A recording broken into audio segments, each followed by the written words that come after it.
Its annual Worldwide Threat Assessment hearing. Let me begin by welcoming our esteemed panel of witnesses, the Director of National Intelligence, Tulsi Gabbard, the CIA Director, John Ratcliffe, the FBI Director, Kash Patel, the Acting Director of the National Security Agency and Commander of U.S. Cyber Command, Lieutenant General William Hartman, and the DIE Director, Lieutenant General James Adams. Thank you all for your appearance today and for your service. I also want to offer a special thanks to General Hartman, who is about to enter a well-earned and well-deserved retirement. General, on behalf of the committee, thank you for your lifetime of service to our nation. I'd first like to take this opportunity to commend the thousands of men and women in our intelligence agencies whom our witnesses represent. Our intelligence professionals are second to none. Because of their service, their dedication, and their sacrifice, Americans are safer at home and around the world. But because of the nature of their work, grateful Americans don't buy their lunch at restaurants or even have a chance to say thank you. So on their behalf, let me simply say thank you. I want to make two basic points this morning. First, the world is always a dangerous place, especially for America. But thanks to your agencies and President Trump's leadership, the world isn't quite as dangerous for Americans as it was a year ago. Thanks to the efforts of our military and intelligence personnel, including my fellow Arkansans who are now serving in the Middle East, the Iranian revolutionary regime that terrorized the world for 47 years is finally knocked on its back foot. Last summer, we devastated Iran's nuclear facilities. In recent weeks, we've eliminated Iran's top leadership, pummeled its military, sunk its navy, destroyed its missiles, neutered its proxies, and left its economy reeling. After 47 years of indecision and timidity, America has finally put our foot down. I'm also pleased to report that things have improved a lot in our own backyard now that Venezuela's illegitimate communist dictator, Nicolas Maduro, is rotting in a New York prison. Only the United States could execute a military and intelligence operation of this difficulty without a single American life lost. Our military is awesome, but these operations wouldn't have succeeded, and they probably wouldn't have even been tried without timely, accurate, and fact-based intelligence from your agencies. These successful operations are a testament to our intelligence professionals' ability to expose and uncover critical details about America's enemies. So let this be a warning to those who wish America harm. We leave no stone unturned, and there's no one or no thing close to you that might not betray you. Today's hearing is an opportunity for the American people to hear an unvarnished and unbiased account of the remaining threats we face, from communist China, North Korea, and Russia to the east to narco-terrorist cartels here at home. These threats truly do span the globe. And for my second point, your agencies have improved over the last year thanks to reforms that has gotten them back to basics. Of course, my 2 points are related. When our intelligence agencies return to their core mission, stealing the secrets of our adversaries to deliver timely and needful intelligence, America is safer for it. These efforts are already bearing fruit. For example, last year, the CIA increased its foreign intelligence reporting by 25%. This year, the CIA is on track to hire and deploy more officers than at any point in the last quarter century. While I'm greatly encouraged by the progress, more remains to be done. We must always equip our intelligence personnel with the tools they need to do their jobs well and execute their missions. That's why I fully support President Trump's request for a clean reauthorization of FISA Section 702. And it's why I expect a healthy intelligence budget request in the administration's supplemental appropriations request to fund operations against Iran and narco-terrorists. No doubt our military needs supplemental funding, but our intelligence agencies need it just as badly. Moreover, I urge each of you to continue to make personnel and institutional reforms that will cement these changes and foreclose a return in the future to bureaucratic bloat, political bias, and excessive caution within your services. When I became chairman, I promised real reform across the entire intelligence community. Our first Intelligence Authorization Act set the foundation for a more efficient intelligence community by, for example, reorganizing the ODNI, improving the security of CIA installations, and directing resources towards foreign intelligence collection and covert action. This year, I look forward to going further, namely by growing our cadre of collectors, making generational investments in core capabilities, providing new capabilities to defend our space assets, and further codifying reforms to guard against any future return of bloated and biased bureaucracy. I look forward to working with you towards these ends. I now recognize the Vice Chairman. Thank you, Mr. Chairman, and let me also offer a good morning to our witnesses. Let me also join you, Mr. Chairman, and begin by thanking literally the tens of thousands of men and women across America's intelligence community who work every day to keep our country safe. Their work is by necessity secret. That is the nature of intelligence. But that is also why hearings like this one matter so much. Over the past year, we have seen a series of developments that raise serious concerns about the erosion of safeguards that protect both our democracy and our security. And nowhere is that more worrying than when it comes to the integrity of our elections. For decades now, our intelligence community has warned that foreign adversaries, including Russia, China, and Iran, are actively seeking to shape the outcome of American elections. These efforts have included cyber intrusions, disinformation campaigns, and covert influence operations designed to divide Americans and undermine our confidence in our democratic institutions. Protecting our elections from these threats should be one of the intelligence community's highest priorities. The DNI is supposed to be coordinating intelligence on foreign election interference, warning the American people about adversaries seeking to undermine our democracy, ensuring that federal, state, and local officials have the information they need. Congress even required the creation of a foreign malign influence center inside the office of the DNI to coordinate the intelligence community's response to foreign election interference and ensure that these threats are properly shared across the government. That is the mission Congress assigned to the DNI. But while foreign adversaries are actively probing our democratic institutions, the DNI has eliminated the Foreign Malign Influence Center and does not have a designated official coordinating the response to election threats. And for months, the committee has repeatedly requested briefings from the IC, briefings that are required by law on legitimate foreign threats to the midterms. We have received no response.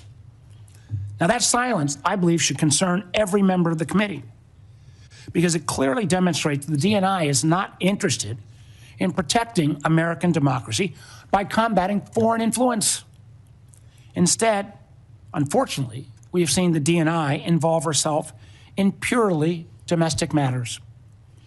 Last month, we saw Director Gabbard personally participate in a law enforcement raid to seize election ballots and voting machine records in Fulton County, Georgia.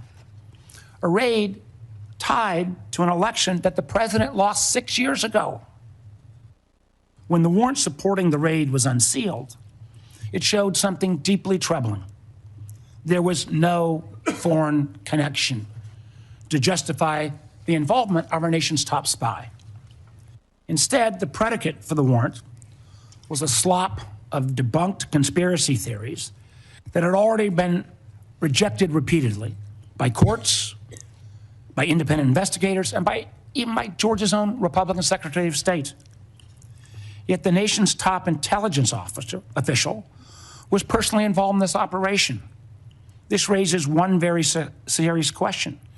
If the intelligence community is not being deployed to mobilize against foreign threats, why is it being deployed at all on a domestic issue? The DNI's appearance at this raid, as well as their involvement in seizing voting machines from Puerto Rico, suggests something that should also alarm every American. I believe an organized effort to misuse her national security powers to interfere in domestic politics and potentially provide a pretext for the president's unconstitutional efforts to seize control of the upcoming elections.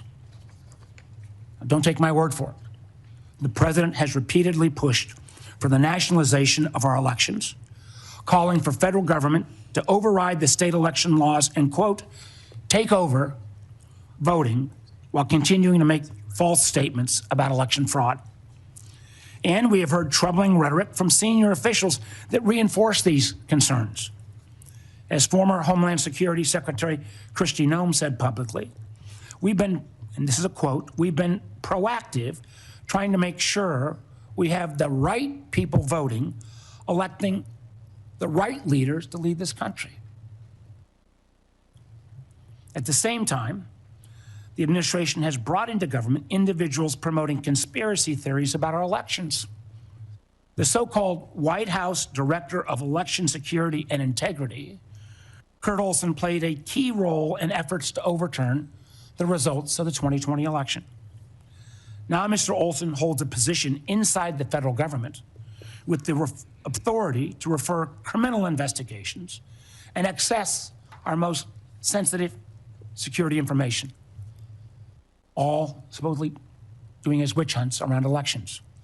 As a matter of fact, according to the court filings, he helped trigger the FBI seizure of the ballots in Fulton County. So it's worth asking, why is someone whose career has been devoted to undermining the legitimate results of a democratic election now operating from inside the federal government with access to law enforcement and intelligence authorities? What exactly has he been empowered to do?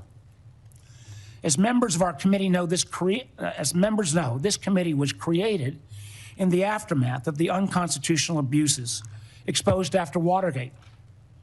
The guardrails have been built around our intelligence and law enforcement agencies over the past several decades. They exist for a reason. Without them, America begins to look more like adversaries emphasized in this year's annual threat assessment: China, Russia, Iran, North Korea, and less like a democracy. Confronting these very clear and present threats to American security requires experienced professionals in intelligence agencies that are focused squarely on their mission. Instead, over the past year, we've seen actions that only serve to weaken them.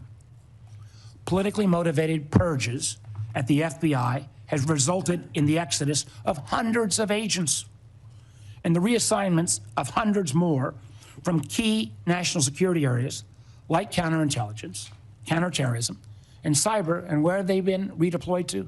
Immigration enforcement. In one troubling case, agents working on a task force focused on threats from Iran, clearly something that's pretty damn important right now, were dismissed because they had previously participated in the investigation of the president's mishandling of classified information.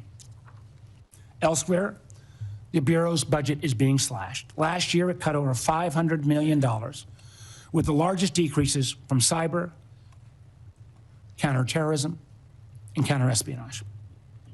And the remaining scarce resources are being squandered on things like a $60 million jet for the director's personal travel so he can go golfing in Scotland or partying with athletes in Milan. In fact, according to a whistleblower account, those flights became so frequent they even delayed the Bureau's response to major incidents like the Charlie Kirk assassination or the shooting at Brown University.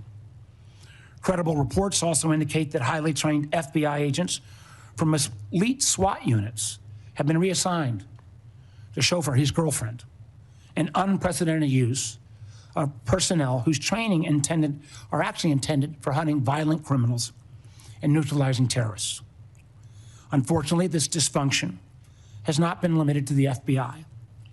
Both the National Security Agency and the Defense Intelligence Agency, and this is no reflection on the two gentlemen sitting in front of us, were both left leaderless for months after the president fired their directors.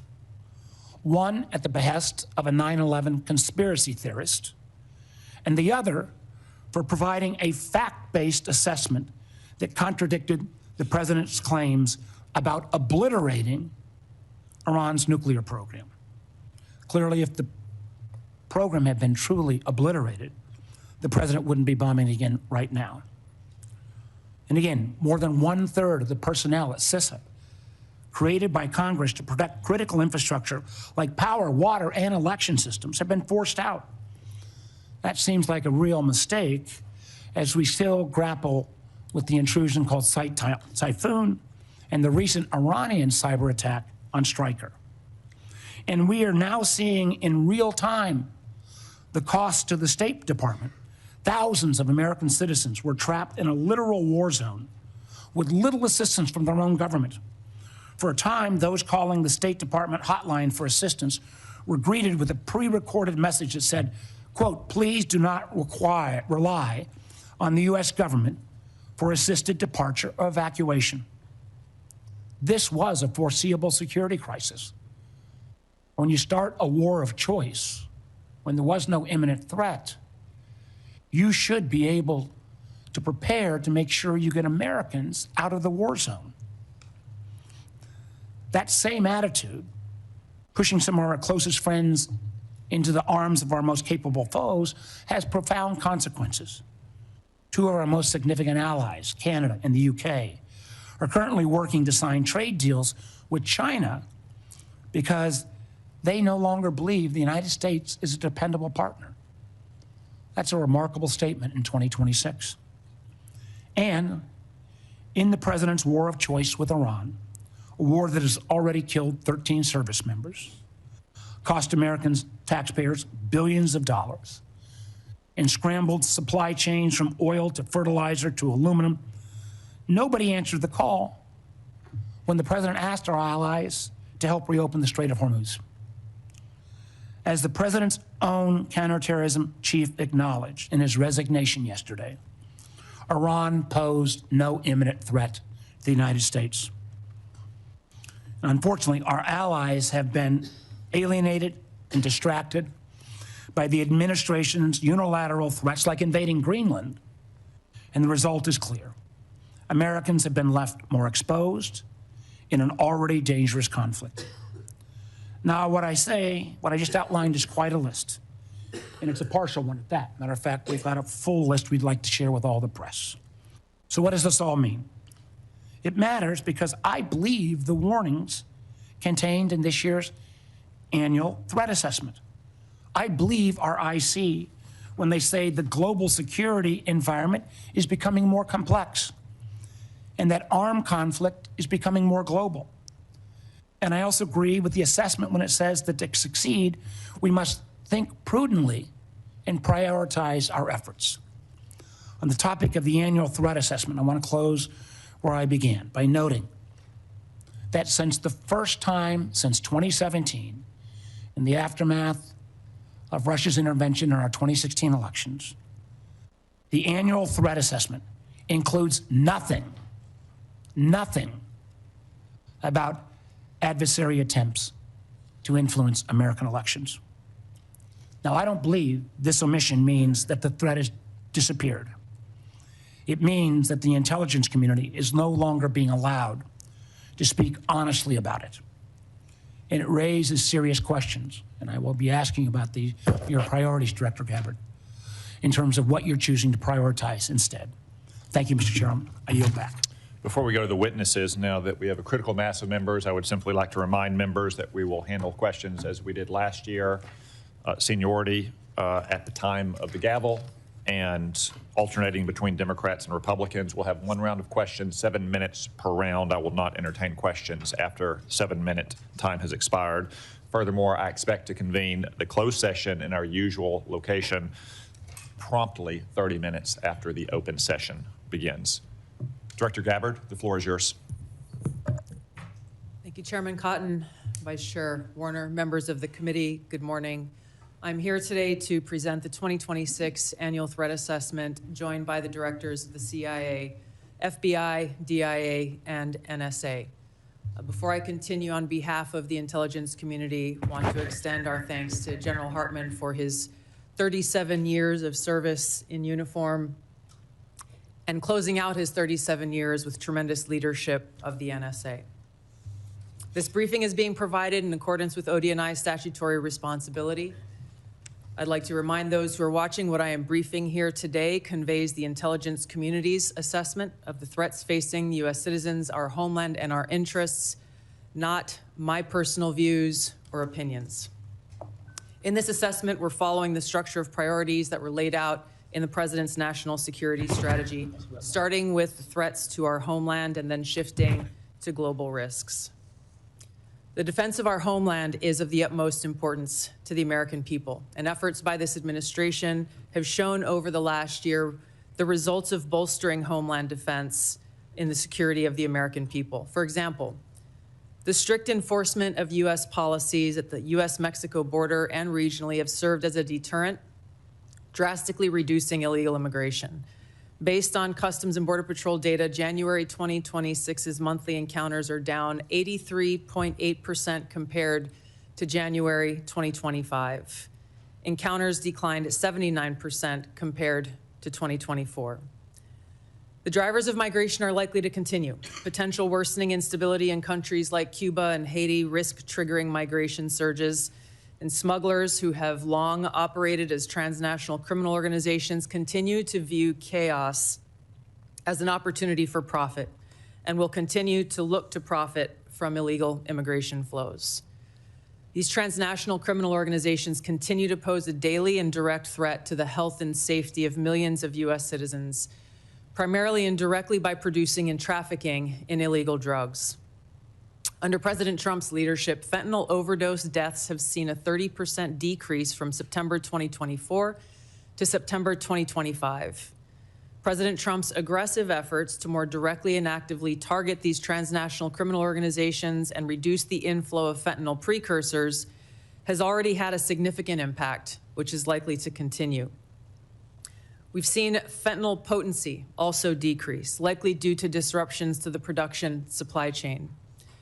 U.S. efforts to work with China and India to halt the flow of fentanyl precursor chemicals to North America are demonstrating some improvement, but there is more work to be done, as sadly, there are still tens of thousands of fentanyl-related deaths in America every year. Mexico-based TCOs like the Sinaloa Cartel and Jalisco New Generation Cartel dominate the production and smuggling of fentanyl, heroin, meth, and cocaine into the United States. Colombia-based DCOs and illegal armed groups like the Revolutionary Armed Forces of Colombia and the National Liberation Army are responsible for producing and trafficking large volumes of cocaine to the U.S. and European markets, with now some indicators of attempts to expand their market to the Asia-Pacific region. Colombia remains the world's largest producer of cocaine, and Colombian criminal groups have expanded their trafficking relationships with neighboring Ecuadorian and Brazilian gangs. As you know, MS-13 is well established in cells within the United States and uses violence to intimidate the Salvadoran diaspora, engaging in murder, extortion, retail drug trafficking, firearms offenses, and prostitution, fueling increased violence and instability. These and other TCOs continue to present a very tangible and individualized risk of violent crime to everyday Americans and contribute to regional instability. As the president increases his focus on counter-drug and counter-cartel pressures, they're likely to seek ways to try to adapt their operations, including shifting production locations and trafficking routes and methods. The United States continues to face a complex and evolving threat landscape with a geographically diverse set of Islamist terrorist actors seeking to propagate their ideology globally and harm Americans, even as al-Qaeda and ISIS remain weaker today than they were at their respective peaks. The spread of Islamist ideology, in some cases led by individuals and organizations associated with the Muslim Brotherhood, poses a fundamental threat to freedom and the foundational principles that underpin Western civilization. Islamist groups and individuals use this ideology for recruiting and financial support for terrorist groups and individuals around the world, and to advance their political objectives of establishing an Islamist caliphate which governs based on Sharia. There are increasing examples of this in various European countries, and President Trump's designation of certain Muslim Brotherhood chapters as foreign terrorist organizations is a mechanism to secure Americans against this threat. In response to setbacks to their capabilities of conducting large-scale complex attacks, Islamist terrorist groups have shifted toward focusing on executing information operations to spread propaganda and inspire or enable individuals located in or with access to the West. U.S. counterterrorism efforts, primarily in Iraq, Somalia, Yemen, and Syria in 2025, were instrumental in removing key terrorist leaders and operatives, degrading the ability of al-Qaeda and ISIS to quickly reconstitute its leadership and plan large-scale attacks against the homeland and U.S. interests abroad. Strict U.S. border enforcement measures and increased deportations of individuals with suspected links to Islamist terrorists have reduced access to the homeland and removed some potential sources of future terrorist attacks. Since January, U.S. officials have only had a handful of encounters at our borders with individuals associated with terrorist groups. This is a positive trend. However, our interagency coordinated efforts to continue to identify, locate, and remove known or suspected terrorists who may already be in the United States continues with vigilance. In 2025, there were at least 3 Islamist terrorist attacks in the United States. Law enforcement disrupted at least 15 U.S.-based Islamist terrorist plotters. Roughly half of last year's disrupted plotters had some online contact with Islamist terrorists inspired by Islamist foreign terrorist organizations abroad. For example, in the recent attempt to attack a synagogue in Michigan, the shooter had familial ties to a Hezbollah leader. Al-Qaeda and ISIS pose the biggest threat to U.S. interests overseas in parts of Africa, the Middle East, and South Asia, where these groups operate. In the Middle East, AQAP in Yemen, ISIS-K in South Asia, and ISIS in Syria are among the most likely groups conducting external plotting.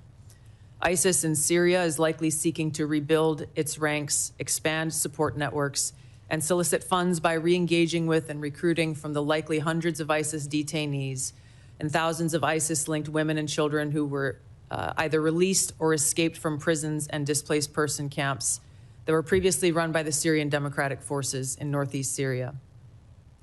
Meanwhile, state actors present a risk broader in scope by seeking new capabilities in kinetic and cyber warfare. The United States' secure nuclear deterrent continues to ensure safety in the homeland against strategic threats. However, the intelligence community assesses that Russia, China, North Korea, Iran, and Pakistan have been researching and developing an array of novel, advanced, or traditional missile delivery systems with nuclear and conventional payloads that put our homeland within range. The IC assesses that threats to the homeland will expand collectively to more than 16,000 missiles by 2035, from the current assessed figure of more than 3,000 missiles. The IC assesses that China and Russia are developing advanced delivery systems meant to be capable of penetrating or bypassing U.S. missile defenses. North Korea's ICBMs can already reach U.S. soil, and the IC assesses that it is committed to expanding its nuclear arsenal. Pakistan's long-range ballistic missile development potentially could include ICBMs with a range capable of striking the homeland. The IC assesses that Iran has previously demonstrated space launch and other technology it could use to begin to develop a militarily viable ICBM before 2035, should Tehran attempt to pursue that capability. However, these assessments will clearly be updated as the full impact of Operation Epic Fury's devastating strikes on Iran's missile production facilities, stockpiles, and launch capabilities is determined. These nations collectively will likely seek to understand U.S. plans for advanced missile defense for the homeland, probably for the purpose of shaping their own missile development programs and assessing U.S. intentions regarding deterrence. Shifting to the cyber domain, the IC assesses that China, Russia, Iran, North Korea, and non-state ransomware groups will continue to seek to compromise U.S. government and private sector networks, as well as critical infrastructure, to collect intelligence, create options for future disruption, and for financial gain. The IC assesses that China and Russia present the most persistent and active threats and are continuing their R&D efforts. North Korea's cyber program is sophisticated and agile. In 2025 alone, North Korea's cryptocurrency heist probably stole $2 billion, which the IC assesses is helping to fund the regime and include further development of its strategic weapons programs. Financially or ideologically motivated non-state actors are becoming more bold, with ransomware groups shifting to faster, high-volume attacks that are harder to identify and mitigate. Innovation in the field of artificial intelligence will likely accelerate these threats in the cyber domain. The IC assesses that it will increasingly shape cyber operations, with both cyber operators and defenders using these tools to improve their speed and effectiveness. For example, in August of 2025, cyber actors used an AI tool to conduct a data extortion operation against international government, healthcare, and public health emergency service sectors, as well as religious institutions. Moving to the Arctic, the IC assesses that Russia, and to a lesser extent China, aim to strengthen their presence in the region through increased maritime trade, natural resource extraction, and military activity.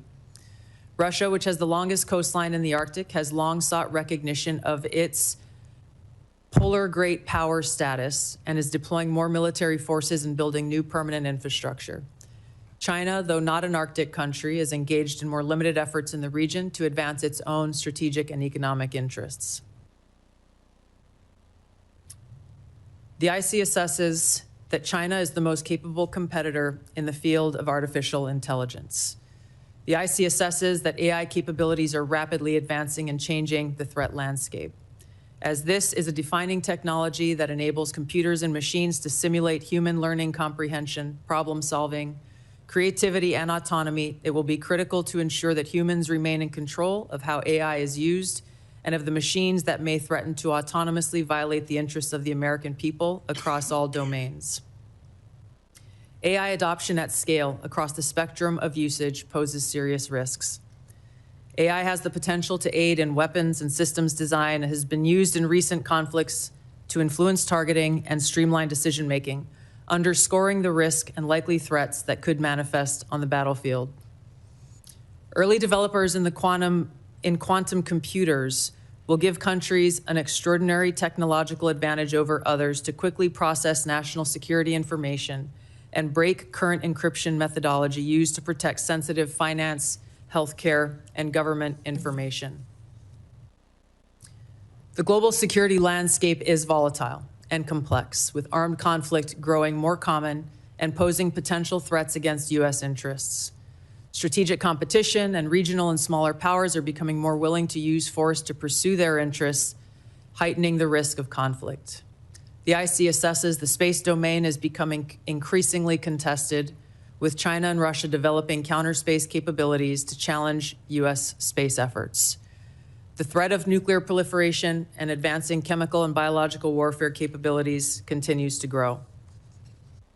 I'll turn now to our neighborhood in the Western Hemisphere, where flagging economies, high crime rates, pervasive organized crime, migration flows, corruption, narcotics trafficking, all of these present a spectrum of risks to U.S. interests, and where strategic competitors seek to gain greater influence in the region. The IC assesses that Latin America and the Caribbean almost certainly will see hotspots of volatility in the coming year. Since Maduro's arrest, the IC assesses a shift in Venezuela's leadership towards cooperating with the U.S. to open its economy, to develop the country's oil and gas extraction capability, and we've seen their movement in releasing political prisoners. The U.S.-Mexico-Canada Agreement review in 2026 will likely increase uncertainty in many Latin American countries, especially those that rely on Mexico as an export destination for intermediate goods for manufacture and onward export to the U.S. China, Russia, and Iran are likely seeking to sustain economic, political, and military engagement with Latin America. The IC assesses that China's demand for raw materials is likely to continue to drive its economic outreach, while Russia likely wants to expand its current security and diplomatic ties with Cuba and Nicaragua.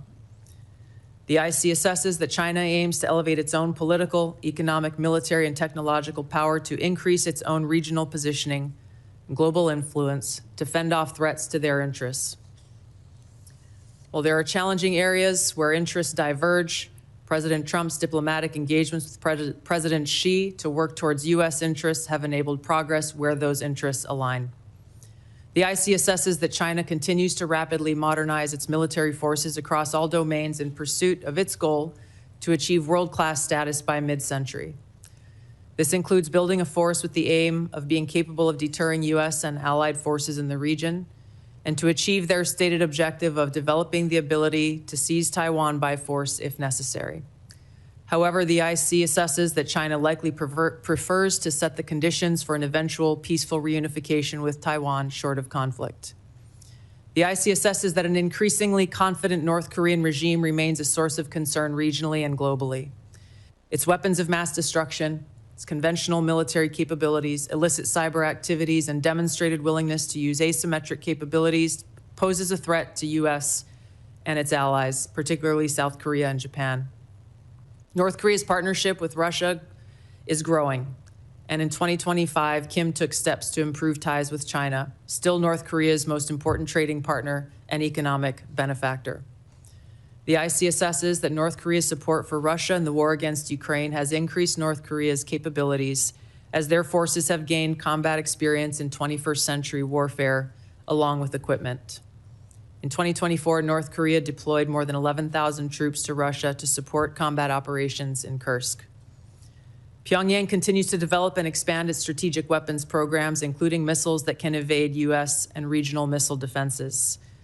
It is continuing to work to increase its nuclear warhead stockpile and maintains biological and chemical weapons capabilities. Russia retains the capability to selectively challenge U.S. interests globally by military and non-military means. The IC assesses that the most dangerous threat posed by Russia to the U.S. is the potential of an escalatory spiral in an ongoing conflict, such as Ukraine, or a new conflict that led to direct hostilities, including the potential deployment of nuclear weapons. The IC assesses that Putin continues to invest in Russia's defense industrial base, as well as novel capabilities that may pose a greater threat to the U.S. homeland and forces abroad than conventional weapons. Russia has advanced systems, hypersonic missiles, and undersea capabilities designed to negate the U.S. military advantage. Moscow also relies on other tools to exert pressure, using gray zone tactics to further its goals and compete below the level of armed conflict. Russia is also building an extensive counterspace capabilities to contest U.S. space dominance.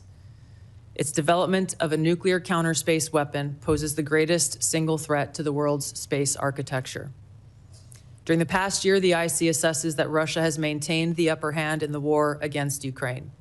U.S.-led negotiations between Moscow and Kiev are ongoing. Until such an agreement is met, Moscow is likely to continue fighting a slow war of attrition until they view their objectives have been achieved. In the Middle East, conflict and instability will shape security, political, and economic dynamics in a variety of ways. The IC assesses that Operation Epic Fury is advancing fundamental change in the region that began with Hamas's attack on Israel on October 7, 2023, and continued with the 12-day war last year, resulting in weakening Iran and its proxies. The IC assesses the regime in Iran appears to be intact but largely degraded due to attacks on its leadership and military capabilities. Its conventional military power projection capabilities have largely been destroyed, leaving limited options. Iran's strategic position has been significantly degraded. The U.S.-led maximum pressure campaign and snapback of European sanctions added additional pressure to an already bleak Iranian economy, resulting in mass protests earlier this year that Tehran suppressed by killing thousands of protesters.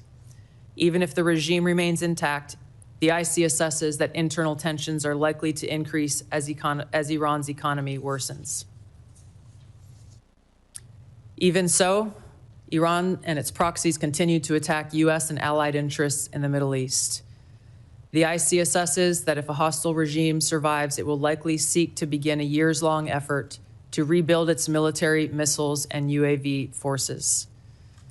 Prior to Operation Epic Fury, the IC assesses Iran was trying to recover from the severe damage to its nuclear infrastructure sustained during the 12-day war, and continued to refuse to comply with its nuclear obligations with the IAEA, refusing them access to key facilities.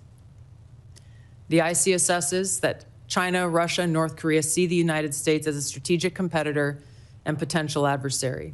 Iran has long viewed the U.S. as an adversary and is engaged in active conflict with the U.S. as of today. These four countries, the IC assesses, are likely to continue their selective cooperation with each other, which could bolster their individual capabilities and threats to U.S. interests more broadly. However, currently these relationships are primarily bilateral on selective issues and depend on broader circumstances, divergent sovereign interests, and in some cases, concerns over directly confronting the United States. These factors, the IC assesses, are likely to constrain their relationships. Finally, conflicts on the continent of Africa are likely to persist through 2026 due to poor governance, economic demands, and external support. Tensions continue between Ethiopia and Eritrea, which could rapidly accelerate to conflict. Contentious national elections in Somalia could distract the federal government away from counterterrorism actions against al-Shabaab, which continues to conduct terror attacks while providing funding and propaganda support to other elements of al-Qaeda in Yemen. The civil war in Sudan continues, even as external negotiations occur. ISIS in West Africa and the Sahel have increased the intensity of their attacks against local security forces, expanding their areas of operation and moving closer to cities with a U.S. presence. The IC assesses that African governments will likely use their wealth in critical minerals to seek partnerships that deliver them meaningful benefit. Concurrent conflicts and crises across the continent will continue to put U.S. citizens at risk and cause further instability. In closing, as leaders of the intelligence community, we remain committed to providing the President and policymakers with timely, unbiased, relevant intelligence to inform decision-making and to ensure the safety, security, and freedom of the American people. Thank you. Thank you, Director Gabbard. General Adams, Camden, Arkansas is the home of brand new production lines for the Israeli missile defense interceptors. Could you please explain how critical arrow and Iron Dome systems being built in Camden are for not only Israel's defenses, but the defense of hundreds of thousands of American citizens and troops in the region? Chairman Cotton, thank you for that question. And I have to say that the Arrow system and the Iron Dome system are critical defensive systems that prevent adversary power projection from impacting the targets in the friendly areas in Israel. The Arrow system itself is the high altitude, primarily against MRBMs, and it's proven to be very, very effective against those systems. The Iron Dome is more of a closer-in system, protecting against rockets and things of that nature. But the combination of those two with U.S. systems creates a shield to prevent those attacks from the Iranians impacting key areas in areas where they're protecting. Thank you, General Adams. I was recently in Camden with Secretary Hegseth as part of his Arsenal of Freedom tour, and they are great Arkansans who do great work to keep our nation safe. General Hartman, we've often spoken about our pressing need for more cybersecurity manpower and part-time formations, such as the Arkansas Air National Guard's 223rd Cyberspace Operations Squadron are a great way to grow the force. What recommendations do you have to grow these cyber protection teams and develop more capacity for local and national missions? Chairman Cotton, thanks for the question. I did hear a little bit about the great team in Arkansas there, and I know 855 CPT operates from that formation. And so for us, certainly looking at a number of different initiatives. One, ensure that we can share all of the relevant top secret classified information and other sort of indications and warning that the organizations need. But I will tell you, I'm an advocate for an ability to establish some sort of joint reserve cyber organization, and so that at Cybercom we can ensure that those organizations have all of the advanced training that they need to ensure that those organizations have access to all of the intelligence that they need, and to ensure that we control some level of funding at both Cybercom and NSA that can be used to mobilize those personnel to handle the most difficult problems that we're faced with. And we have been working with Congress on some of that language and the department, and we appreciate it, sir. Thank you, General Hartman. As I said in my opening, we only have this one public hearing a year, even though the committee hears from each of you several times throughout the year in classified settings. So we don't often have a chance to tell the American people what great work their intelligence professionals are doing for them. So Director Ratcliffe, could you take the opportunity to maybe join in the excellent briefings that Secretary Hegseth and General Kane have provided on a regular basis over the last couple months on the military aspects of both the Maduro raid and Operation Epic Fury to explain the CIA's contributions to those operations. Thank you, Senator. You know, last year when I was here in my confirmation, I promised you all, and you had all asked for, a more aggressive CIA, one that was focused on core mission, getting back to the business of stealing secrets, to be able to provide our policymakers with a decisive strategic advantage that would allow and advance and contribute to foreign policy and national security successes. To the credit of the CIA workforce, the CIA has delivered. Some of those successes have been very public. As you mentioned, Senator, Operation Midnight Hammer, Operation Absolute Resolve, flawless military operations like that are hostage to a flawless intelligence picture. And the CIA, as you know from classified briefings, contributed in myriad ways to the success of that.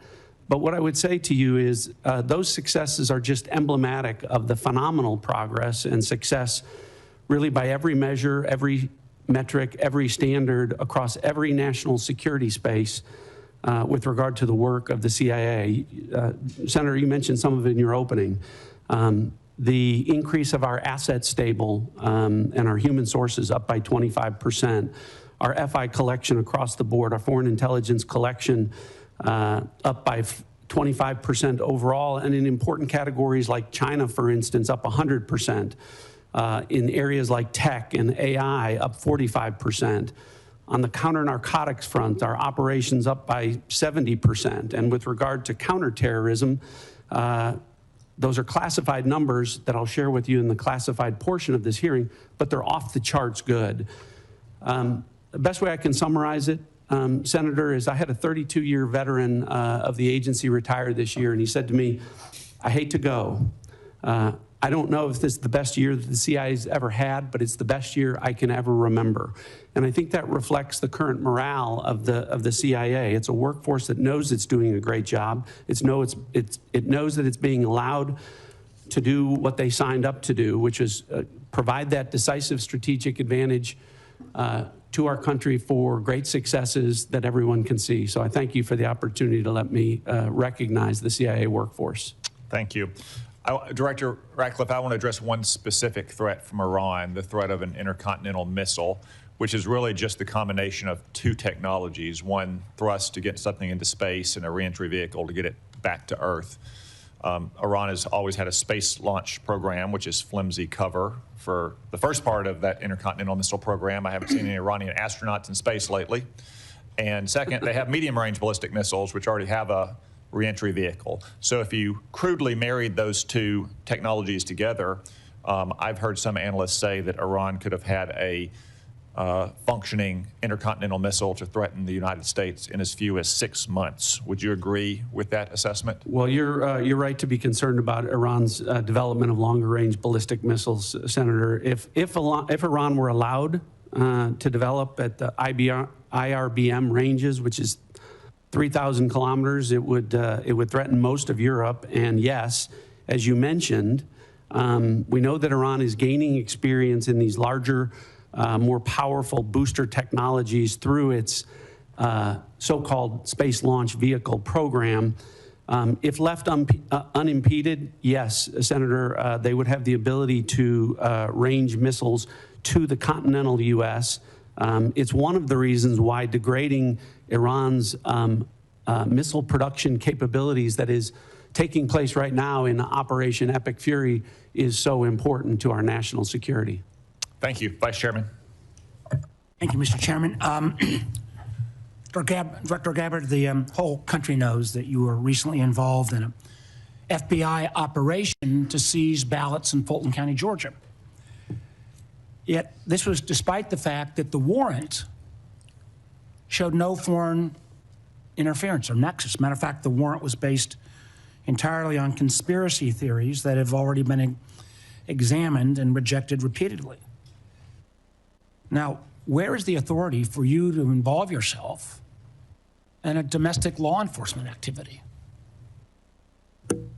Thank you, Vice Chairman. I appreciate the question. As you know, I've addressed every issue you've raised in detail in a letter, but I'm grateful for the opportunity to do it in this forum. As you stated, Congress provided by statute, ODNI, with the responsibility of election security and counterintelligence in 2021. As you also know, ODNI has purview and oversight. I know the history very well, but could you just I am addressing the question. ODNI also has purview and overview over two domestic-related agencies, the Department of Homeland Security and the FBI, both of which have purview over election security responsibilities to ensure the integrity of our elections. I want to correct one of your statements that you've made multiple times, which is false. I did not participate in a law enforcement activity, nor would I, because that does not exist within my authorities. You were present on the scene. Are the photos of you on the scene false? I was at Fulton County, sir, at the request of the president, and to work with the FBI to observe this action that had long been awaited. I was not aware of what was in the warrant or was not in the warrant. And what was the president's specific request for you to go to? What was the specific request that was made by the president for you to show up in Fulton County? To go and observe the FBI's activities on this issue. So why? When you look at the fort, your question, sir. Do you have the answer why the president was knowing about this affidavit before it was even served? I'm not aware that the president knew about an affidavit before it was served. Then why was he sending you to Fulton County? This occurred the day that the FBI had it approved, their warrant approved by a local judge, and they began to execute this. To address your question, sir, about the foreign nexus question, in order for us to better understand the vulnerabilities in our election systems that may exist today as we look to 2026, and yes, we are very focused on trying to make sure that this election is one that the American people have Director faith, Gabbard, I've got a number of questions. Director Gabbard, I have a number of questions. Let me ask my next question, please. You have not provided any of the required reports or briefings to this committee on foreign interference. This is the first threat assessment since 2017 that didn't even mention foreign interference. Last year, when you were already confirmed, it mentioned it at high level. Are you saying there is no foreign threat to our elections in the midterms this year? As I stated in the outset of my remarks, this year's annual threat assessment matches the prioritization of threats and Please answer the question, yes or no. Is there foreign threat interference to our elections this year? Laid out. Are there foreign... Please allow me to answer the question, sir. The intelligence community has been and continues to remain focused on any collection and intelligence products that show a potential foreign threat for those who are seeking to... So far, there has been none then because you've made no reports. System. Excuse me, ma'am. If you want to ask the questions, you should have stayed in Congress. Please answer the questions. I didn't ask you a question, sir. I'm trying to answer your questions. So you're saying the failure to provide any reports or the failure to have any mention of a foreign threat assessment, I would draw the conclusion there must be no foreign threat to our elections in 26. So that brings me a question that I have for both you, ma'am, and Director Patel. There are reports that in 2020, the president was preparing an executive order to potentially seize ballots or bring in federal forces. There is a published report that there is a similar EO being drafted right now about 2026, citing China. Director Patel, do you have any knowledge of that draft EO? Thank you, Vice Chairman. I do not, sir. Director Gabbard, do you have any? I do not. Thank you. Let me move to Iran. Now, I understand, and I appreciated Director Gabbard, your comments yesterday about agreeing that the president has sole authority, I guess, in his bones to declare whether something is an imminent threat. I didn't agree with your friend, Mr. Kent, but I didn't, again, I agreed with him yesterday on the fact that there was no imminent threat. I guess what I'm concerned about, one thing is, even in your printed testimony today on page 6, and your last paragraph on page 6, as a result of Operation Midnight Hammer, Iran's nuclear enrichment program was obliterated. There's been no efforts to try to rebuild their enrichment capability. You omitted that paragraph from your oral opening. Was that because the president had said there was an imminent threat 2 weeks. No, sir, I recognize that the time was running long, and I skipped through some of the portions So you chose to take of my oral delivered remarks. You chose sir. to omit the parts that contradict the president. The president continues to say as well that he had no idea, was shocked that the Iranians had moved to take over the Strait of Hormuz. Did you provide any intelligence that would say that it would be that it was not likely that the Iranians would try to move on the strait?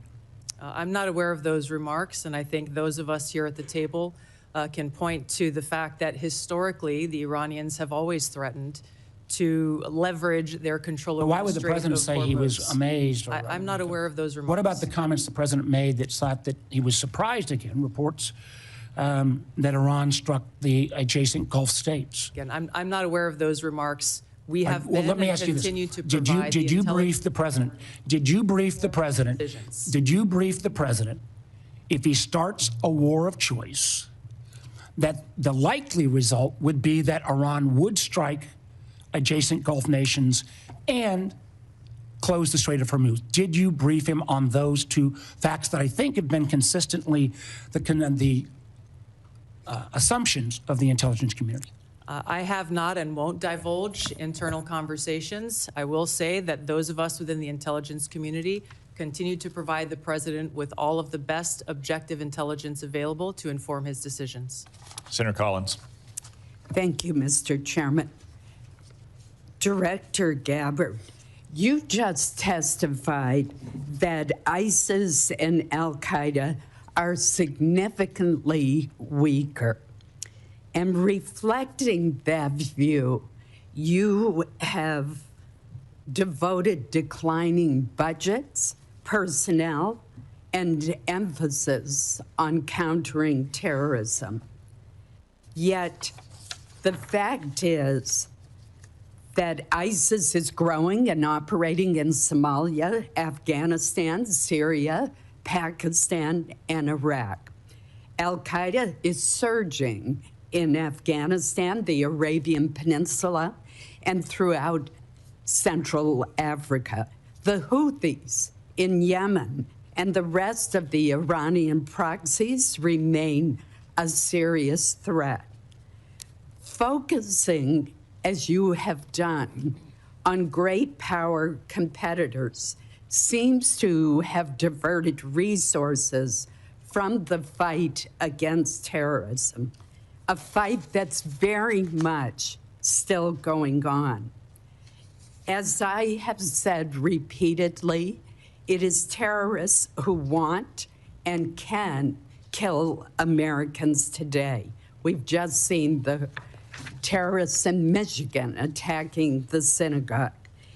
In addition, it appears that a more stovepiped effort in the Intelligence Committee has returned.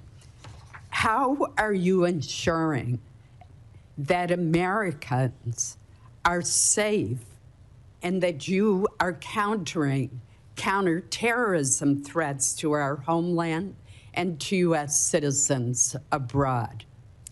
Thank you, Senator Collins, for your question and the opportunity to clarify the comments in my opening statement. My reference to the size of ISIS and al-Qaeda organizationally is smaller and weaker than it was during its peak over a decade ago. However, I completely concur with your remarks about the threat of ISIS, al-Qaeda, and other Islamist terrorist groups around the world and the threat that they pose to U.S. interest service members and directly to the homeland.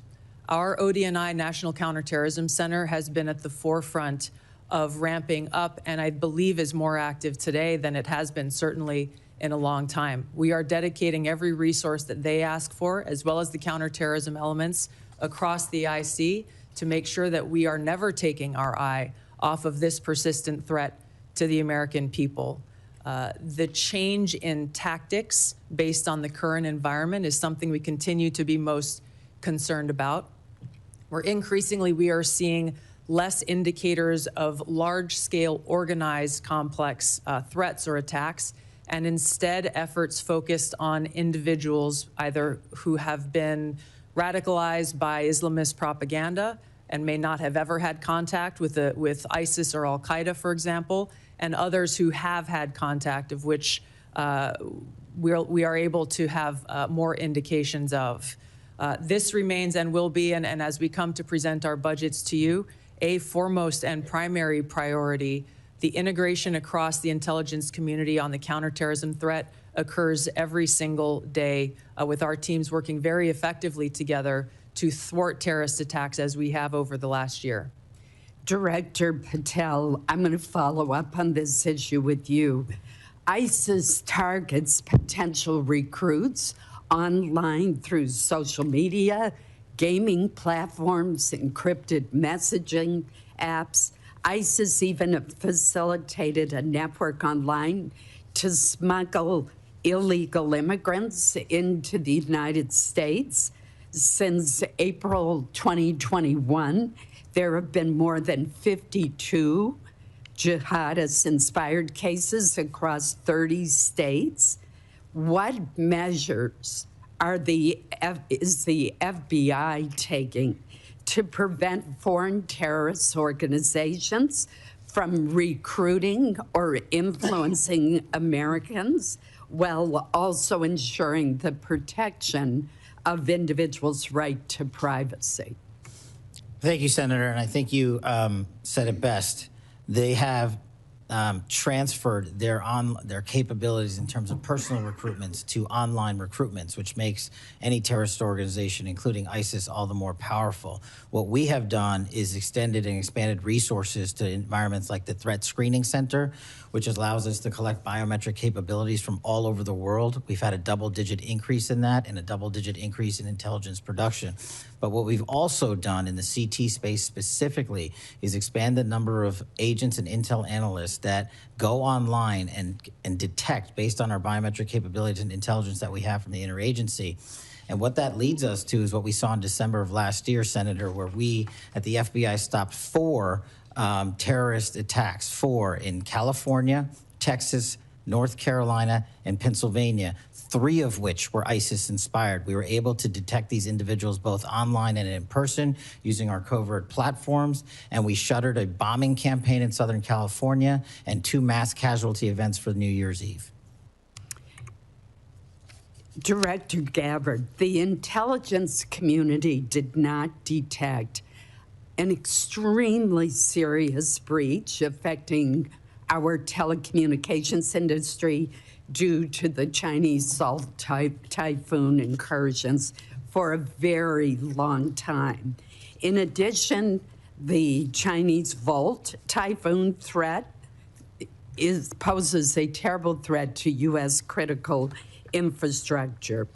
Specific sectors throughout the United States have been overlooked and underprotected. What are you doing to deal with the threat to critical infrastructure, our electric grid, our communication systems, given this huge miss by our talented intelligence community? Thank you, Senator Collins, for the question. Working with our partners at NSA and others to detect these threats and how they may be evolved or developing is something we're continuing to work on. Building strong partnerships with the private sector, whether it be in the telecom industry, the financial sector, the healthcare sector, the energy sector, is something that I'm rebuilding. We've seen some of these ongoing relationships falter over previous years. I've personally been astounded by some of the conversations I've had with leaders from these industries who are just as concerned as we are about these threats to our critical infrastructure, and yet don't feel that they have the connectivity or the information to be able to secure their own infrastructure.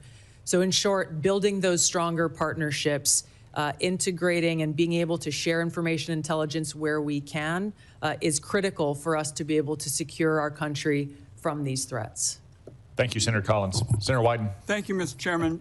Director Gabbard, last year your agencies testified, and I quote, "Iran's large conventional forces are capable of inflicting substantial damage to an attacker, executing regional strikes, and disrupting shipping, particularly energy supplies, through the Strait of Hormuz.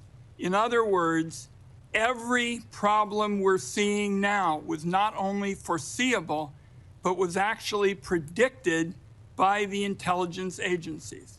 So, Director, in the lead up to the start of this war 3 weeks ago, did the intelligence agencies stick to their assessment that in response to an attack, the Iranians had the capability to shut down the Strait of Hormuz?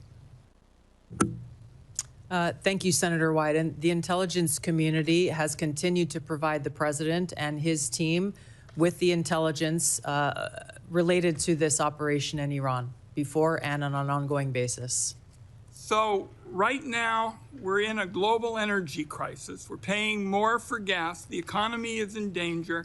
And it seems to me, and I heard you discuss this with Senator Warner too, that there's a lot of hedging going on with respect to entirely foreseen consequences of the war. And that strikes me, Madam Director, as what amounts to a historic mistake. Now, my second question is, did the intelligence agencies assess that the Iranians could respond to a regime change attack from us by attacking U.S. forces and other Americans in the region? The IC assessment has always taken very seriously the threat of the Iranian regime's missile capabilities and how our American troops within the region may be put at risk.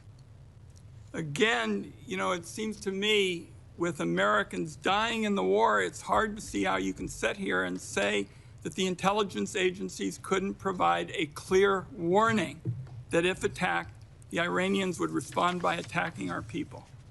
Now, on Monday, Madam Director, Donald Trump was asked about Iranian strikes on the Gulf states. He said, and I quote, no, the greatest experts, nobody thought they were going to hit the Gulf states.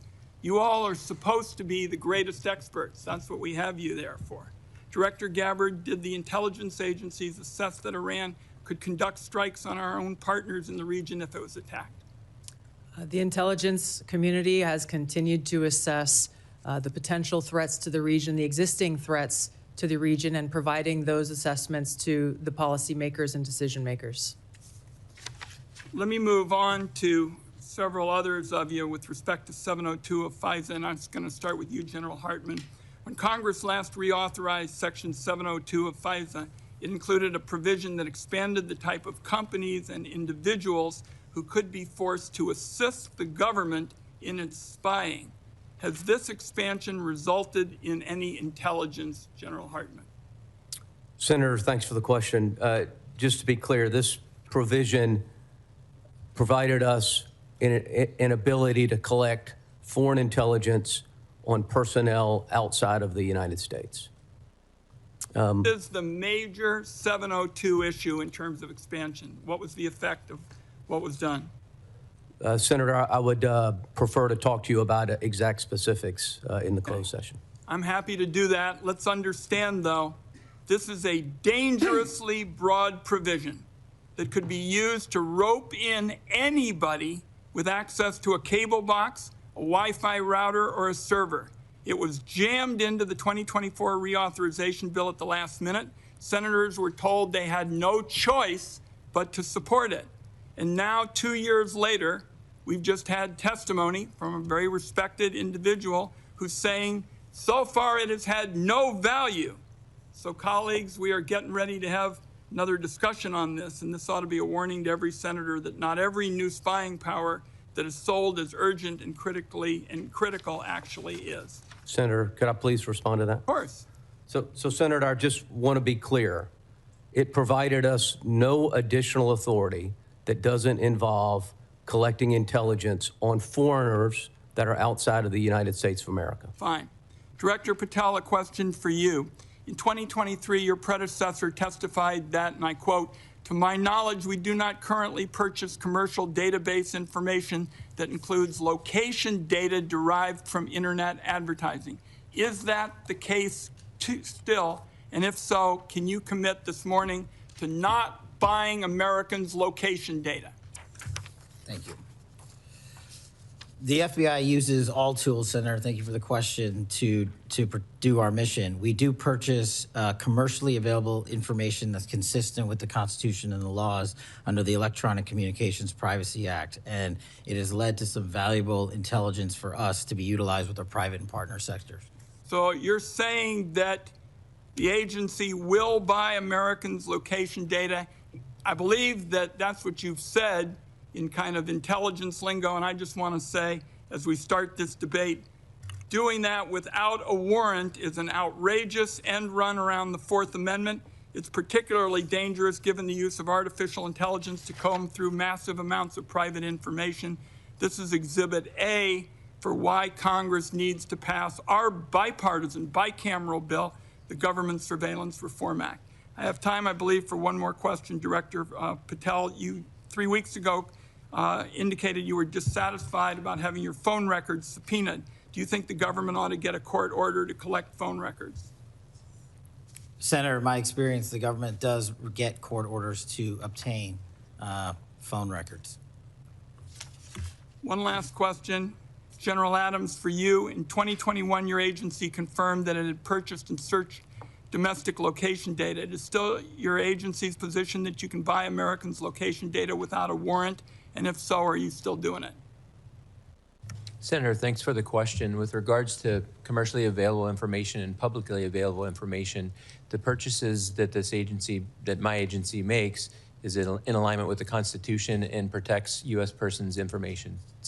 But you're buying location data, correct? I mean, we've now had that referred to twice, and I don't think there's any question that you're doing it. All of the purchasing of commercially available information by the agency is passed through legal channels and is in complete compliance with laws. Thank you, Mr. Chairman. General Hartman, I want to give you a chance to answer more specifically what Senator Wyden said. You did answer it indirectly.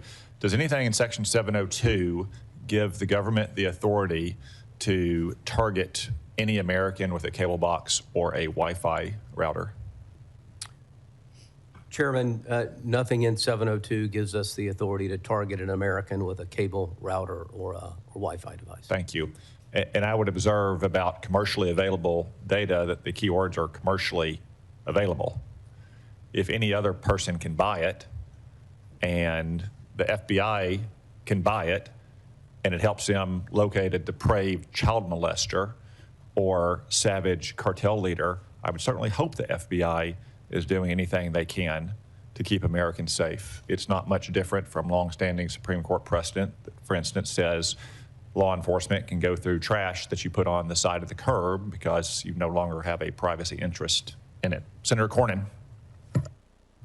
Thank you all for your service to our country and the people you represent. We are in debt to all of you. I want to ask you, Director Ratcliffe, yesterday, the head of the National Counterterrorism Center resigned, saying that Iran did not represent an imminent threat to the United States. Is there anything to indicate that Iran had ceased in its nuclear ambitions or in its desire to continue to build ballistic missiles capable of threatening American troops and allies in the Middle East? Senator, no. In fact, the intelligence reflects the contrary. So you disagree with Mr. Kent? I do. I would think any fair-minded assessment of the situation, even based on open sources, would reflect the danger the regime poses to the United States. Isn't it true they've basically been at war with the West since 1979 during the Iranian Revolution and have American blood on their hands? That's absolutely correct. I think Iran has been a constant threat to the United States for an extended period of time and posed an immediate threat at this time. The threat assessment says that al-Qaeda and ISIS maintain the intent to launch operations targeting the U.S., but it's most likely to occur through U.S.-based lone offenders. I want to ask you, Director Patel, it seems like there's been a raft of incidents recently. On March the 1st in Austin, Texas, where I live, a lone gunman wearing a sweatshirt saying "Property of Allah," and who the T-shirt he wore underneath had an Iranian flag, killed 3 innocent people and injured 12 more. And then we know in Virginia, the Old Dominion shooting, somebody who unbelievably was sentenced to 11 years in federal prison for attempting to support ISIS, but then was released only to commit another terrorist attack. We all are familiar with what's happened in Michigan, in New York, and I applaud the important role that the FBI has played in stopping some terrorist attacks, but obviously the FBI can't be everywhere all the time. Would you please talk about your cooperation and collaboration with Homeland Security investigations in countering terrorist attacks against the United States?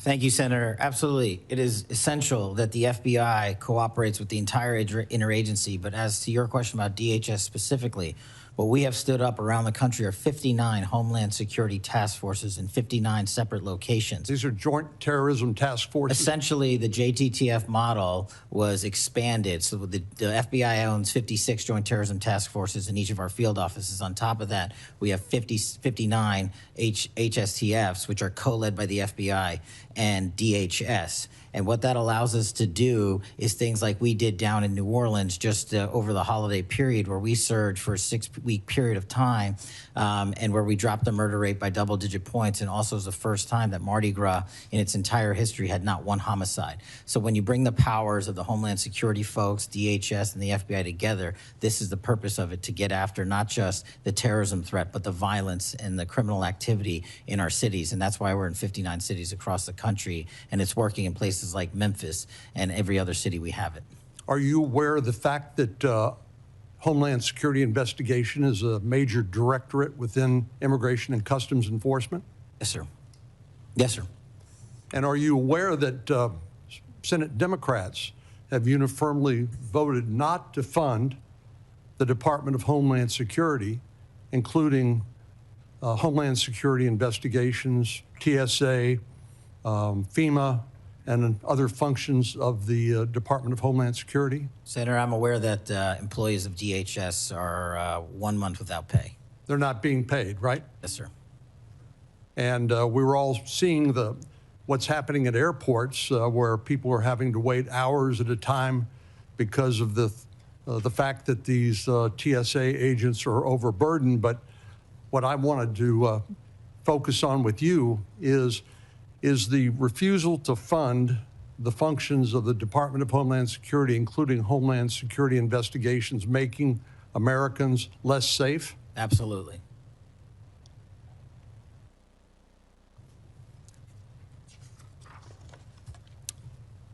So give us an example of some of the cooperation that you all have engaged in with the FBI has engaged in with the Homeland Security investigations. I'm looking at an article here that talks about the 190,000 Afghan nationals that were admitted to the United States, literally unvetted, and there are examples of individuals within that 190,000 who have committed terrorist attacks against the United States and against American citizens. Is that the sort of thing that you are investigating with HSI? Senator, that's one of the many things we're investigating with HSI, DHS, CBP, ICE. Give me some other examples of the collaboration on what other topics, including in addition to terrorism attacks. What we're allowed to do with our DHS partners, Senator, is enable their massive workforce to supplement ours. And what they're allowed to do is share intelligence on things that you just talked about the 100,000+ illegals that came in from Afghanistan during the Afghanistan withdrawal. Unfortunately, they weren't vetted thoroughly. So what we're doing is going back with our DHS partners and vetting absolutely every single one of them to the best that we can. But unfortunately, we're not able to go out into the country and find every single one of these individuals.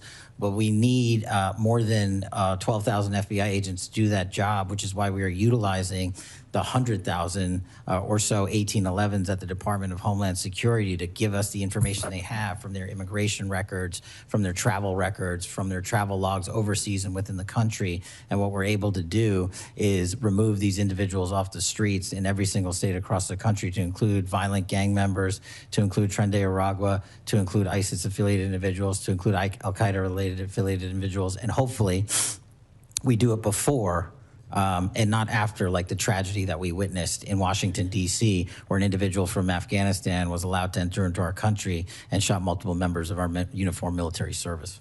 Thank you. Senator King. Thank you, Mr. Chairman. I do need to point out, in response to some of the previous comments, twice in the last 2 weeks, as recently as last Thursday, Senator Patty Murray, the Appropriations Committee, put a bill on the floor that would have fully funded TSA, FEMA, CISA, and the Coast Guard for the rest of the year, leaving the focus on the dispute that we have with the conduct of ICE as separately. So inexplicably to me, that bill was blocked by my Republican colleagues.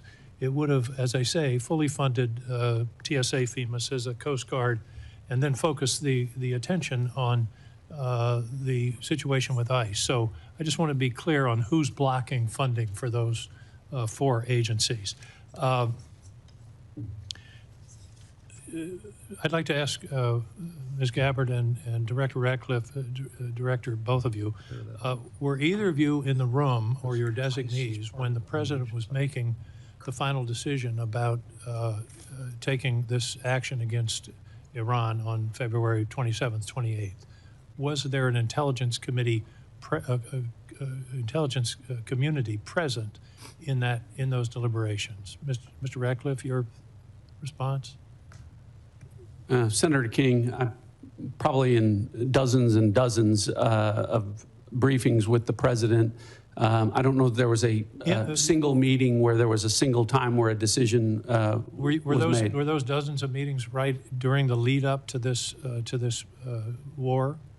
I know you've met many times, but I'm talking about it in the 2 weeks or so before the decision to go into Iran was made. Again, countless meetings with the President.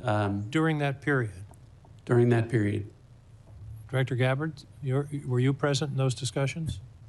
Likewise, yes. The reason I'm asking the question is there seems to be a discrepancy between what the Intelligence Community has reported over the years and what the President has said in terms of of this action. For example, Senator Wyden read the report from a year ago that strikes against neighboring states and action to close the Strait of Hormuz was predicted by the intelligence community. And yet the President says nobody knew. And my question is, did you tell him? Anybody want to answer that question? Senator, I'll answer the question. So with regard to briefings, the President gets briefings constantly about intelligence. Now, the comments that you talked about, I had not heard, but what I can tell you is that Iran had specific plans to hit U.S. interests in energy sites across the region. And that's why the Department of War and the Department of State took measures for force protection and personnel protection in advance of Operation Epic Fury. I think that's what's most important. Any predictions to the President about the Strait of Hormuz? All you got to do is look at a map and you'll see that the vulnerability of the Strait of Hormuz. Was that part of the briefing, Director Gabbard? I think the Director Ratcliffe made the point here is that this has long been an assessment of the IC that Iran would likely hold the Strait of Hormuz as leverage. And my question is, was that communicated to the President in the lead up to this action? And it's because of that long-standing assessment that the IC has continued to report that the Department of War took the preemptive planning measures that it did. Well, they've stated that they did not plan for the Strait of Hormuz. The President said, who knew that was going to happen? Anyway, let's move on. Does the President take a daily brief from the intelligence community? This is a yes or no question, I think. Yeah, the President, I would say, Senator, in my estimation, on average, I briefed the President of the United States on intelligence probably on average 10 to 15 times a week where I have conversations with him about specific discrete issues. Sometimes there are dedicated sessions that last hours in length. Sometimes I'm briefing him on specific issues, sometimes 3 or 4 times a day. But I would say on average, my interactions where I'm briefing the president on important national security matters happens probably on average 10 to 15 times per week. Thank you. Could you update us on the intelligence on Russian intelligence sharing with Iran in the current conflict? What do we know? Senator, if there is that sharing going on, that would be an answer that would be appropriate for a closed session. Well, it's been in the public press. This is open source that it's occurring. Is it occurring? Again, if it is occurring, that would be an answer appropriate for a closed session.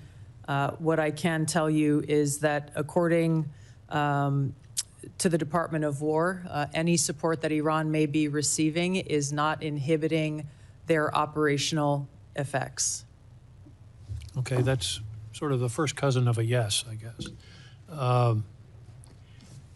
According to intelligence analysis, can regime change or the elimination of the estimated 1,000 pounds of highly enriched uranium be accomplished without boots on the ground?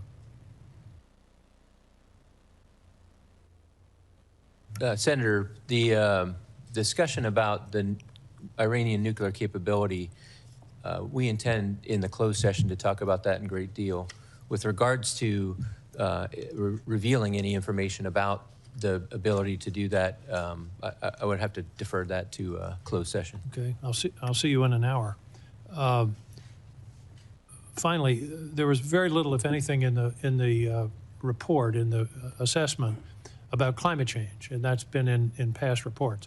There is a lot of discussion about migration. The estimates are that climate migrants, because of the changes in the climate and the atmosphere, and particularly in the center equatorial area of the Earth, will range from 200 million to 1 billion people by 2050. Do you believe that is a national security threat that should be addressed?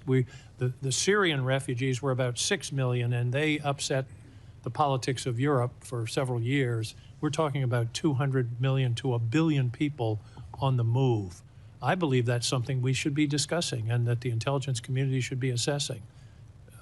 Director Gabbard? Yes, Senator, there are a number of drivers of things like migration. It would be an extensive and voluminous annual threat assessment if we included every single one. This annual threat assessment is focused, again, on the priorities laid out by the President's national security strategy and on the effects that we can take action, operational action, to protect U.S. interests. Well, I would suggest combating climate change is something we can take action on. Thank you, Mr. Chairman. On the matter of media reports about Russian or Chinese collaboration with Iran, I would point out that the media is not a classification authority. And that kind of story, whether true or not, might be better suited for the FBI to investigate on whether there's been unlawful disclosures of classified information. I would also say it sounds like something Russia and China would do. Communist Russia used to do it during the Cold War, and Communist China has always done stuff like that. On the Patty Murray legislation, not only would it have defunded ICE and CBP, it would have also defunded Homeland Security investigations, which do critical work on our streets to protect our communities from financial crimes, from predators, from transnational gangs as well. So while we would all like to see the TSA and the Coast Guard and other critical parts of Homeland Security as well, we do not want to defund the police, this time the immigration police. Senator Moran. Chairman, thank you. I believe that it's in the U.S.'s national interest, our security interest, for Ukraine to be successful in defeating the Russian invasion. I'm concerned with the consequences of Operation Epic Fury on that ability of Ukraine to succeed in defending its borders.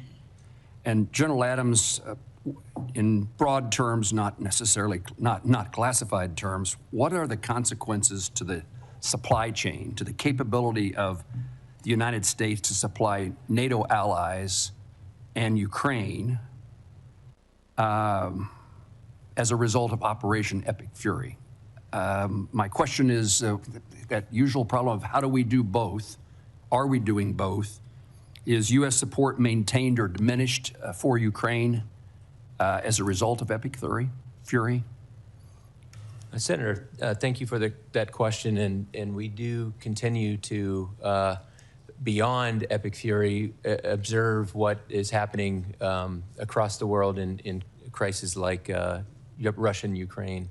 Unfortunately for the situation there now, just based on the force composition and the delta between the Russian forces and the Ukrainian forces, the advantage is to the Russians.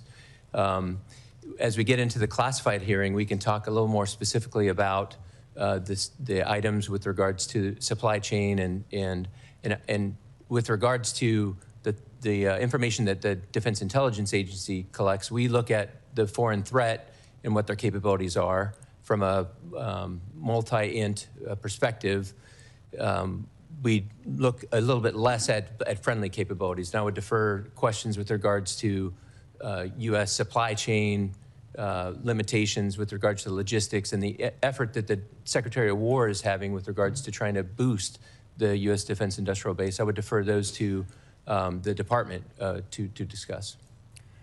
Well, General, please be prepared for the classified session for me to continue to pursue this. I mean, our supply chain issues are not classified in the sense that every hearing I'm in as a defense appropriator has officials from the Department of Defense testifying about the need for further assistance. And really, I'm asking for the facts of what has happened as a result of Operation Fury, Epic Fury, in the last few weeks in our supply to Ukraine and our NATO allies who are supplying Ukraine. Yes, sir. The department is executing a comprehensive, in fact, the Sec War has gone around the nation to boost the defense industrial base. We know for a fact that we have to increase our defense industrial base capability. Its impact based on the munitions expended during Epic Fury will be an impact, but we need to boost it. The efforts are underway to boost it, and well, I'm interested in helping accomplish that goal. Director Ratcliffe, perhaps along the same line, I assume let me first of all compliment you on your public service. I appreciate you. And that's not my usual town hall meeting when I get a compliment from somebody who then follows it with a but. I am interested in being of help, and in regard to your conversations in preparation for Epic Fury, I'd be interested in knowing if the consequences to our abilities to defend the United States against Russia or China or other adversaries was taken into account. How is that diminished or increased by Operation Epic Fury? And particularly in this instance about what it means, was the conversation had about what it means to our ability to help Ukraine defend itself? U.S. support for Ukraine includes military and other assistance, but also we've undertaken economic sanctions against Russia for their invasion of Ukraine. And Epic Fury has caused a significant increase in oil prices, and the administration has waived sanctions against Russian oil companies, which are reported to say that Russia is receiving $150 million per day additional dollars as a result of the waiver. What can you tell me about our plans or your understanding of what's transpiring as a result of Operation Epic Fury in regard to those oil revenues that are now being generated in favor of Russia and the lifting of the sanctions, at least for a temporary period of time? Senator, thanks for the compliment, I think.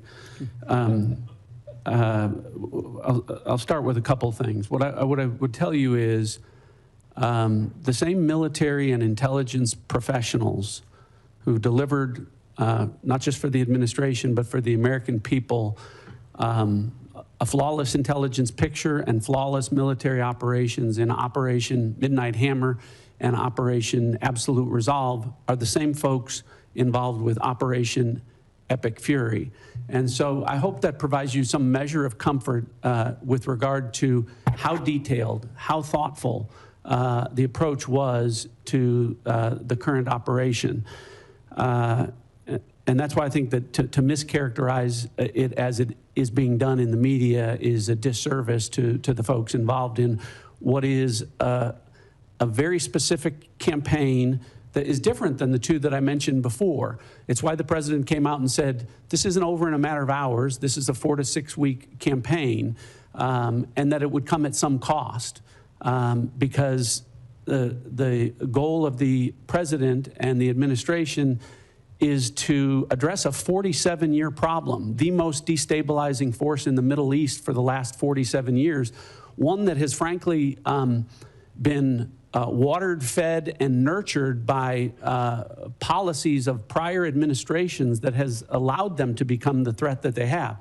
So I say all of that sort of in context to understanding that we have to address that, but at the same time, to your point on what's going on with regard to Russia and Ukraine, and you mentioned the oil issue. Sometimes policymakers have to take steps that, while they may benefit adversaries like Russia or China, do so because they also think it will benefit U.S. citizens, and in this case with respect to keeping the economy on track and keeping oil prices low. So what I can tell you is the intelligence is thoughtfully considered, and I think that policymakers have taken that and I'm confident that we can walk and chew gum at the same time, pursue objectives in the Middle East, and provide support with regard to the conflict in Russia and the Russian aggression in Ukraine. Senator Bennett. Thank you, Mr. Chairman. I appreciate that. Mr. Director Ratcliffe, you just described the specific campaign that the president is engaged in, the country's engaged in with respect to Iran. I think the campaign has been one, in my view, without a specific rationale for the American people. 19 days into President Trump's unauthorized war with Iran, and by which I mean there has been no congressional approval, at least 13 American service members are dead and many others are injured. President Trump has offered no credible justification for an imminent threat, no clear goals, no strategy or timeline. His message keeps changing, I think, in really damaging ways. President Trump said Iran's nuclear facilities had been, quote, totally obliterated in June 2025. But when he launched this latest war, he said we need to eliminate the imminent nuclear threat of those totally obliterated nuclear facilities. President Trump has threatened to seize Iranian oil and demanded our allies reopen the Strait of Hormuz. He said that I'm demanding that these countries come in and protect their own territory because it's their territory. It's the place from which they get their energy. By the way, he wasn't just asking for our allies to protect or to bail them out in the Straits of Hormuz. He was asking China to bail them out in the Straits of Hormuz. And then he said, maybe we shouldn't even be here at all because we don't need it. We have a lot of oil. And he said, we do not need the help of anyone. President Trump has declared we've won the war. We won it in the first hour. But then he said, we're not leaving until the job is finished. He said that there is practically nothing left to bomb, but then threatened to bomb Iran again, quote, just for fun. I think words that probably have never come out of a military leader in the history of the United States of America. It shouldn't come out of the mouth of a civilian leader. President Trump said he will end the war when I feel it in my bones. And any time I want to end it, it will end. But, Director, the war is not ending. It is escalating with thousands of U.S. Marines reportedly sailing toward Iran on an unclear mission, a mission that's become less clear over days, not more clear. Our airstrikes wiped out Iran's missiles and supreme leader. Nobody here, and certainly me, is shedding a tear for him. But the Iranian people now live under martial law. And by the way, no surprise to our intelligence agencies that that's the case. And the first of a puppet leader who's chosen by the IRGC. No surprise that to anybody on the Intelligence Committee. Iran closed the Strait of Hormuz and is holding the global economy hostage. No surprise to anybody who knows anything about U.S. intelligence. Launching drones at our embassies and military bases. No surprise. The president is surprised. Nobody who has looked at our intelligence is surprised. Iran's nuclear program is damaged, to be sure, but it still has a uranium stockpile. We heard today from the DNI at the very beginning of this conversation that the regime is in place and they are going to rebuild their military capabilities, the ones that we are destroying right now. The question I think is raised, Director, about your specific engagement is whether it will become a perpetual war, because what Iran will do is exactly what they have always done, and which the DNI is saying they will do again. In its briefings to the committee, the Intelligence Committee has been clear-eyed about what would happen in the Straits of Hormuz, has been clear-eyed about whether or not our military bases, our embassies, and our personnel in the region would be placed at risk and in harm's way, even though the administration did very little to protect them. I know, Director Ratcliffe, that you warned President Trump that if Israel assassinated the supreme leader, the IRGC would replace him with potentially a harder line puppet. In fact, I think what was clear is that the likelihood was that it would be a hardline puppet. Do you disagree with that characterization of the intelligence?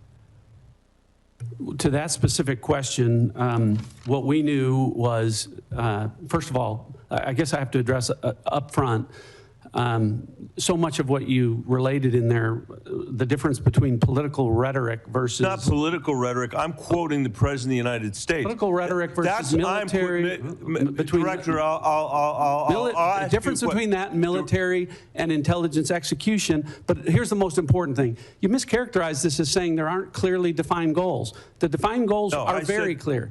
Degrade and destroy the missile inventory and drone inventory, delay and degrade the military industrial base and factories that produce that, degrade and destroy the IRGC Navy that could control the Strait. These are all defined goals that were set out specifically. The premise of the question is that... My time back, Mr. Chairman, I can't get a word in edgewise. He won't answer the question, and then he's taken a minute of my time. You're both big boys. You can handle it yourself. Okay, well, Director, I agree that you are, and I appreciate what you're saying. And I'm not, my point is not what your characterization of the war is. My point is what the characterization, the Commander-in-Chief. I'm not asking you anymore, Mr. Director. I'm sorry, because I'm out of time because of how you use the time. The complete lack of clarity should matter to everybody. President Trump, most of all, he is the person that got elected on the criticism that we had fought 2 wars in the Middle East that had lasted for 20 years. And now we're hearing the testimony is to get their ballistic missiles, to not even get to the nuclear stuff, we're going to have to be in a perpetual war with Iran. And I don't think that's where the American people are on this. This is a serious threat. This is a serious threat to us and to Israel. The question is how to handle it. And President Trump said, we are not the policemen of the world. He ran on that.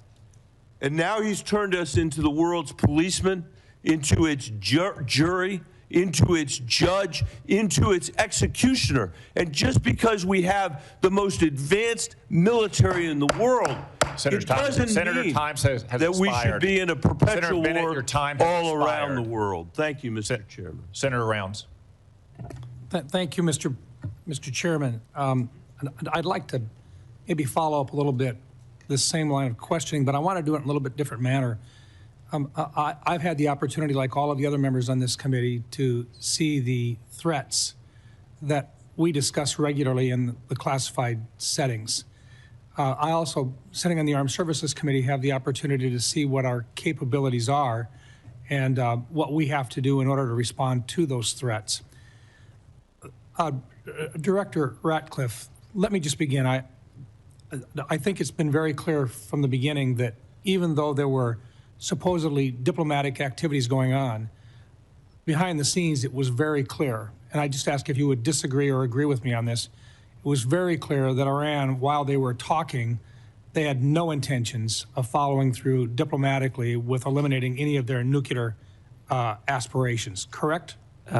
Senator, that's correct, and in the classified session we can go into detail, but you've characterized it right. Diplomatically, they were saying one thing. The intelligence was reflecting quite the contrary. Okay. Second of all, with regard to the capabilities, earlier in the 12-day war, a lot of their defensive capabilities had been taken out. Their air defenses had been taken out. The use of our aircraft in that area was safer because those defensive capabilities, most of them had been significantly reduced, meaning our young men and women who are flying those aircraft were safer. Is it fair to say that they were rebuilding their defensive capabilities as well at that time? Yes. So I'll just comment on that. So much is being made. Any characterization that Operation Midnight Hammer was anything but a wild success is wildly inaccurate. As a result of Operation Midnight Hammer, at the time of that, in the preceding 4 years, as is well documented and admitted to by the Iranians, they enriched uranium at least 440 kilograms at 60% for use that could be used for weapons grade to deliver a nuclear weapon. As a result of Operation Midnight Hammer, we sit here today with Iran having exactly the same amount of enriched uranium to 60%, meaning they have been unwilling and incapable of enriching uranium to 60% as a result of Operation Midnight Hammer. Okay, and let me go on because I think this is an important part of this. You also have to have a way of delivering a weapon. It's fair to say that they have short-term and intermediate-range ballistic missile availability today. Were they building additional short-range and mid-range ballistic missiles? Yes. Were they continuing to develop them? Continuing to develop them, and at rates that were alarming.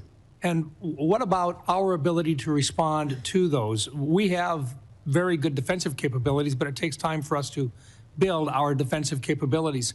Were they building their offensive capabilities while they were negotiating with us at a faster rate than we could build defensive capabilities? Yes. Were they continuing to work at and deliver additional resources to terrorist organizations that were affiliated with them in the region? Yes. So in other words, while they were supposedly diplomatically working with us during that entire time, they were continuing with regard to their nuclear intentions. They were building additional missile systems to deliver or conventional weapon systems to threaten their neighbors. Their defensive capabilities were going to be increased, making our young men and women at risk when at some point in the future we would have to basically go in and clean the mess up. I think there was an opportunity here, and I think the president made the right choice when he decided at this time that simply for our advantage and for the young men and women that have to go in and do this, that this was a safer time, if there ever is such a thing as a safer time, but the right time for our nation to respond to this threat. Is that an appropriate way of putting it, sir? I agree with that. Thank you.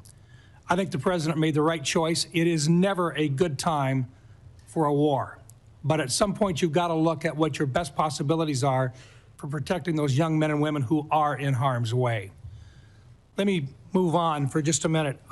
Director Ratcliffe, let me just ask you this, because there's been a discussion, and we've never been able to talk about this in an unclassified setting, and I recognize it's sensitive, but 60 Minutes there's been a report about Havana syndrome and about individuals who are within the agency and within state departments that have actually had significant illnesses, some attributed, they believe, to outside sources. I don't think we have been able to, in an unclassified setting, at least acknowledge that we take these issues seriously. Is there anything you can share in this unclassified setting to assure the people of the State Department and your agency that this is not something which is being ignored? Thanks for the question. I can. I appreciate the opportunity to address that. Yes, we have to be careful about what we can say, and we can go into further detail in the classified session. But this is something that when I became the director, as you're aware, Senator, there are disparate opinions across the IC about what the cause of these AHIs may or may not be. Otherwise known as Havana syndrome. Well, Havana syndrome, yeah, or AHI. And the question of whether or not they could be the result of a directed energy weapon from a foreign adversary. So when you, having been the DNI, understanding the role of the DNI is to coordinate across the IC when there are disparate opinions among agencies. Director Gabbard and I had a conversation where she agreed that she would undertake a comprehensive review of that issue across the IC to make sure that it is getting the attention that it deserves. And I know that she has undertaken that and will be able to brief you in further detail in the classified session. Thank you. And one last thought, this is only a comment, but to General Hartman, your time in service has been very, very special. Working with you on the Cyber Security Subcommittee of the Armed Services Committee, I commend you for everything you have done. You are truly a hero, and you have served your country very, very well. Thank you for your service. Thank you, Senator. Thank you, Mr. Chairman. Senator Kelly. Thank you, Mr. Chairman, and thank you for being here today to all of our witnesses. So for more than a decade, the United States has tried to make a pivot to Asia in its national defense strategy in order to confront significant threats from China. For years, administrations of both parties have identified China as the top threat facing our country and worked to build relationships across Asia and deter Chinese aggression. At the same time, we have bolstered our European allies and asked them to contribute more to their defense to deter Russia. Directors Gabbard and Ratcliffe, would you agree that China and Russia are our primary geopolitical rivals? Director Gabbard. Yes, they are our primary strategic competitors. Thank you. Director Ratcliffe? I would agree with that, although I don't think they're equal in terms of the threats that they pose. Thank you. So that brings us to the war with Iran. So this has created one of the largest ever supply shocks to the global oil supply, which has sent gas prices skyrocketing for Americans. But not everybody is losing. Directors Gabbard and Ratcliffe, is it accurate that Russia has gained billions of dollars in additional oil revenue due to price spikes as a result of the war and loosened sanctions? Director Gabbard. That is what has been reported. I'd defer to the Director of Secretary of Treasury and Energy on that front for details. Director Ratcliffe. Yeah, I'm not an economist, not going to try and do those calculations. But as I talked about earlier, sometimes there are decisions made that will benefit adversaries. At the same time, policymakers think that it will benefit the American people. It's clear, I think we'd all agree that sanctions were loosened, and that means more money into the coffers of Vladimir Putin. Would you agree that if he has more funding, he is likely to put that to his war effort against Ukraine? Director Gabbard. I would defer to an actual intelligence assessment on what they would believe his intentions are. Director Ratcliffe? Yeah, I wouldn't speculate on that. Wouldn't speculate? Okay. Okay. And is it accurate that China is continuing to receive preferential oil flows from Iran despite the conflict as Iran allows its own tankers to transit the strait? Director Gabbard? I'm going to go back and forth between the two of you. There has been some reporting of China, India, and other countries being able to move their tankers through the strait. However, it is unclear the volume or the measure of that. Okay, so it sounds like it's accurate. Thank you. I'm going to move on. Director Gabbard, you tweeted yesterday that President Trump concluded there was an imminent threat and made a decision to attack Iran after carefully reviewing all of the information before him. I think the country deserves to know what the information was. I'm going to ask a series of questions and just want a yes or no. We don't need any explanation, just yes or no, starting with, were you asked, I'm not asking if you did brief this, were you asked to brief on whether Iran would close the Strait of Hormuz? I'm not going to comment on what the president did or didn't ask me on any topic. I'm not asking if you briefed it. I'm just asking if there was a request I understand by the White House. Director Ratcliffe, were you asked to brief on whether Iran would close the Strait of Hormuz? The briefings to the president of the White House typically don't come at the request of the White House. So typically when we get intelligence that we want the president to be aware of, the intelligence community brings that to the president. Did you produce the analysis for the Straits of Hormuz? There has been and continues to be analysis with respect to that.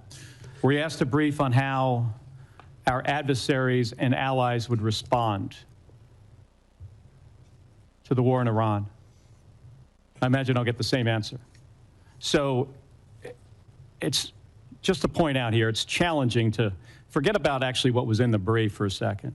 We're having a hard time finding out not only if you briefed the president on something, but even if the White House asked if they could be briefed on something or if analysis was produced.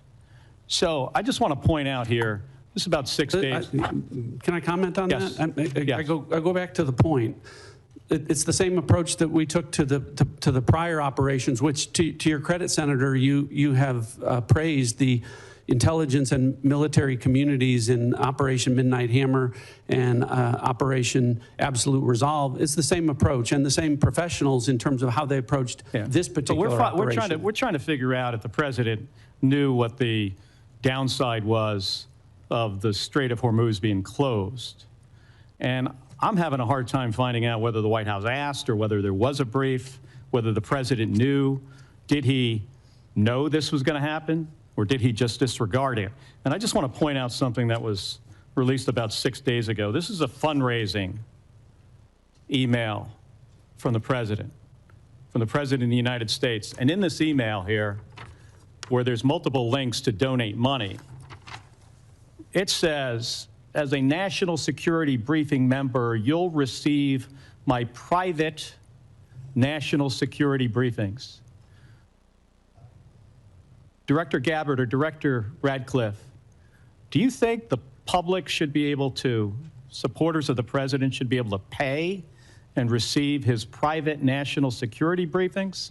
I assume these are briefings, Director Ratcliffe, that you provide to the president that is now going to be provided to somebody who makes a regardless donation. of what that I don't know what that document is, but regardless of what it says, it didn't happen. Oh, no, this is new. But what I'm telling you is that the Hatch Act would prevent me from an apolitical role from engaging in that. I'm not aware that anything like that happened. Yeah, this says unfiltered updates. So, Director Gabbard, do you have any comment on whether unfiltered updates of private national security briefings should be made to individuals that donate to the president? I'm not familiar with that document, and It's been made very public 6 days ago. We'll get you a copy here because I agree with you, Director Ratcliffe, that the Hatch Act should prohibit this type of conduct. Thank you. Senator Langford joins us from what I gather is a very exciting confirmation hearing for Senator Mullen. It is, actually. For all of you, thank you. Thank you for the time that you give to the country to be able to serve, for your families and the sacrifice that you make to be able to do this, and all the professionals who work around you. Please pass on our gratitude to them because they work incredibly hard and difficult tasks in this. I want to talk about something that's a little closer to home on this. A lot of Oklahomans that I talk to, and quite frankly, folks even outside the state on it, when they think about threats, they, as strange as this may sound to those of us that deal with missiles and ballistics, they think about the threat to their family and to their income and to who they are. And a lot of it is international scammers that are now reaching into the United States to be able to gather data or to be able to steal money from them. AI has accelerated this dramatically, and I know the Worldwide Threats has mentioned this and some of the challenges that we face on it, but the challenge is getting bigger. FBI had noted that in 2024, it was almost $17 billion that was assumed lost to scammers, a lot of those internationals. Some estimates are as high as $50 billion on it. AI continues to be able to accelerate the capabilities on it. OpenAI even noted now that they're putting online ads saying, if you've been scammed, here's a way to recover your money. And that is actually a scam. It's taking them to a fake FBI page where they can then turn in and to say, if you've been scammed, here's how the FBI is going to actually come help you to recover it. But even that page is fake, and they're going to be able to steal their information. This is accelerating at a pace that's pretty dramatic with the use of AI on this. Director Patel, I know that you guys are on it. I know that there's multiple entities on it, but this is a big challenge. And a lot of Americans are very, very concerned about the threat to their families. They may have their parents that are more vulnerable at this time and being targeted. How do we take some of this on to be able to confront what's happening online, to be able to attack people and to be able to scam them? Thank you, Senator. And it's with any other high priority operation that the FBI runs, whether it's CI/CT or we're talking about scamming and scam centers here. One, you have to drown and get online with your online covert employees and platforms, and we've increased funding. And we've also, what we've done strategically is move people out of Washington, D.C. on the intel analyst front and the support staff front to places like Oklahoma. Actually, every single state across the country has received a plus up because of that. And what we've created is the Internet Crime Complaint Center, the IC3, which I know you're familiar with and reference. So what we're doing on the homeland is going out into the streets of America, on the online platforms in America, and shutting down those networks and shutting down the capability of AI to interfere. But I think the bigger term project, what we're doing overseas, that's the key to this. Right. The scam center compounds are largely located in Cambodia and Burma and on the Thai border. I've already engaged with the premiers of each and every one of those countries. We've done so to switch off access to the internet with those governments to make sure that those compounds, they're literal compounds that are being built, and we can get into that in the classified center, that are fleecing Americans and senior citizens all the way from Southeast Asia because they are backed by the CCP to build those compounds because they know it's going to hurt everyday Americans. So us, which we have successfully already eliminated and scuttled, numerous compounds in Cambodia and Burma and Thailand, is the big picture, the big part of the lift overseas. What we're going to do is go into those countries and shut down every single scam center compound. Which is very helpful, and every American is thinking about this and talking about it. Director Patel, I'm going to stay with you. The counter-narcotics work has been phenomenal in the past year and a half. The amount of methamphetamine and fentanyl that have been seized coming across our border has been dramatic, and that has a real effect to what's actually coming at families in my state on it. What I'm interested in is, how are you partnering with local law enforcement to continue to accelerate this process? What does that look like for FBI? Absolutely, Senator. The counter-narcotic mission can't be complete without state and local law enforcement. So we are embedding more task force officers across the country on the specific counter-narcotics mission.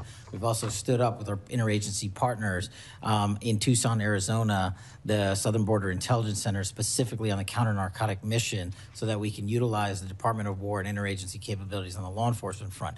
That's why we seized enough fentanyl in 2025 to kill 178 million Americans. That's a 31% increase year over year.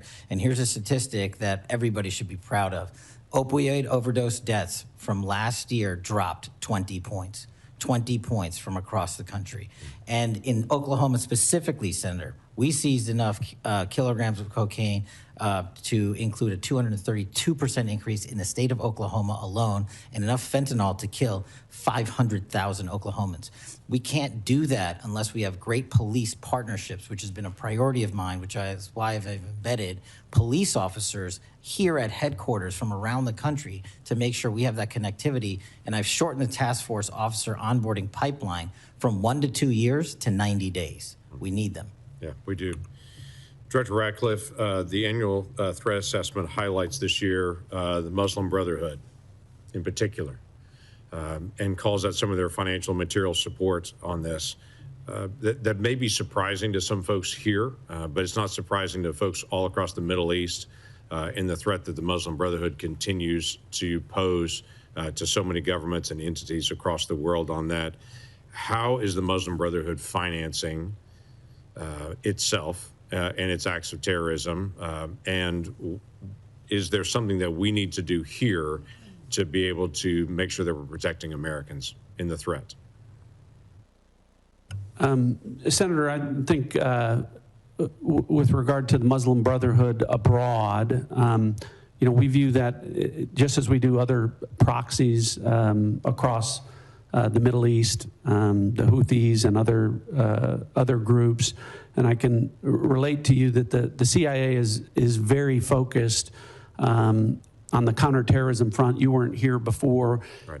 I said in the classified portion I would get into the CIA's success with regard to groups like the Muslim Brotherhood in a classified setting, where I can share with you the impact that we're having.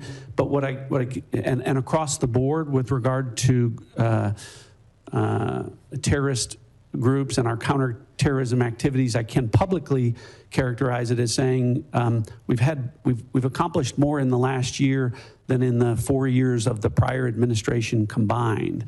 So hopefully it gives you some measure of comfort about how we're approaching things and the effectiveness that we've had in the last year in that regard. And I look forward to getting into detail in the classified portion. Look forward to that. Thank you. Senator Reid.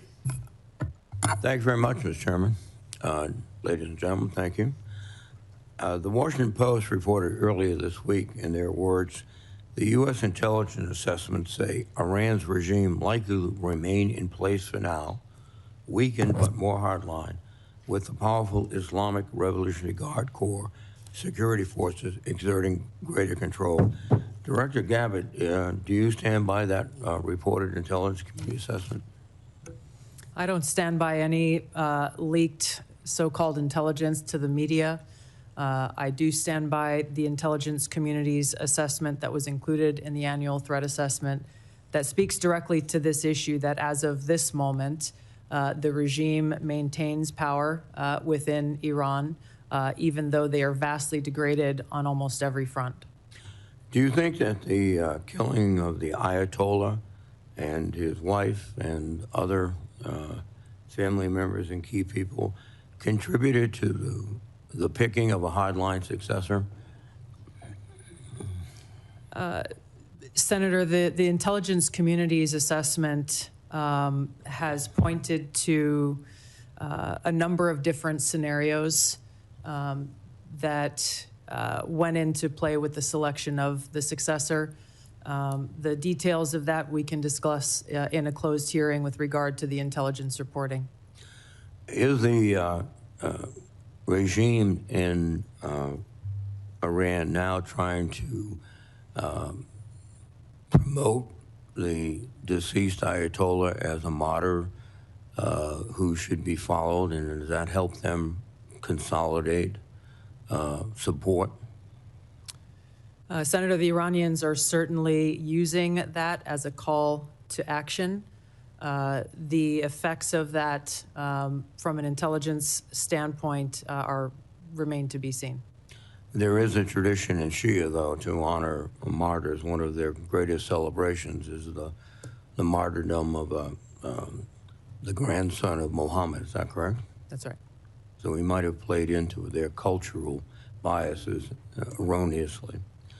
General Adams, what conditions the USS would need to be present to make the regime collapse or necessitate, excuse my voice, unconditional surrender? And can it be done with air power alone? Senator, we have at the Defense Intelligence Agency put together a number of scenarios coordinated across the IC with regards to what we would forecast the future would be. One of the There are 4 specific goals that we've been told to track and analyze with regards to the goals of the U.S. Effort. They've been articulated earlier in the hearing, so I won't hammer on those. But with regards to the collapse of the regime, specific perpetuation, like what would precipitate that, we would like to, I would prefer to talk about that in the classified hearing. Well, I understand, but there's a very basic question here. Will air power alone be able to destroy this regime, given the culture, the politics, the temperament of these people? The Iraq-Iran war lasted for 8 years with 1 million casualties. Do you think air power alone will do it? Senator, the capabilities that our joint force brings to bear can accomplish many missions. To forecast exactly what can and can't accomplish this goal, I prefer not to guess or prognosticate on that. Well, I'll recognize your professional position. U.S. Special Envoy Steve Witkoff recently stated that Russian leaders told Trump on a call that they were not sharing intelligence with Iran. Witkoff said, quote, "We can take them at their word." Director Gabbard and Ratcliffe, do you take President Putin at his word? I'll go ahead and answer. No, I don't take Vladimir Putin at his word.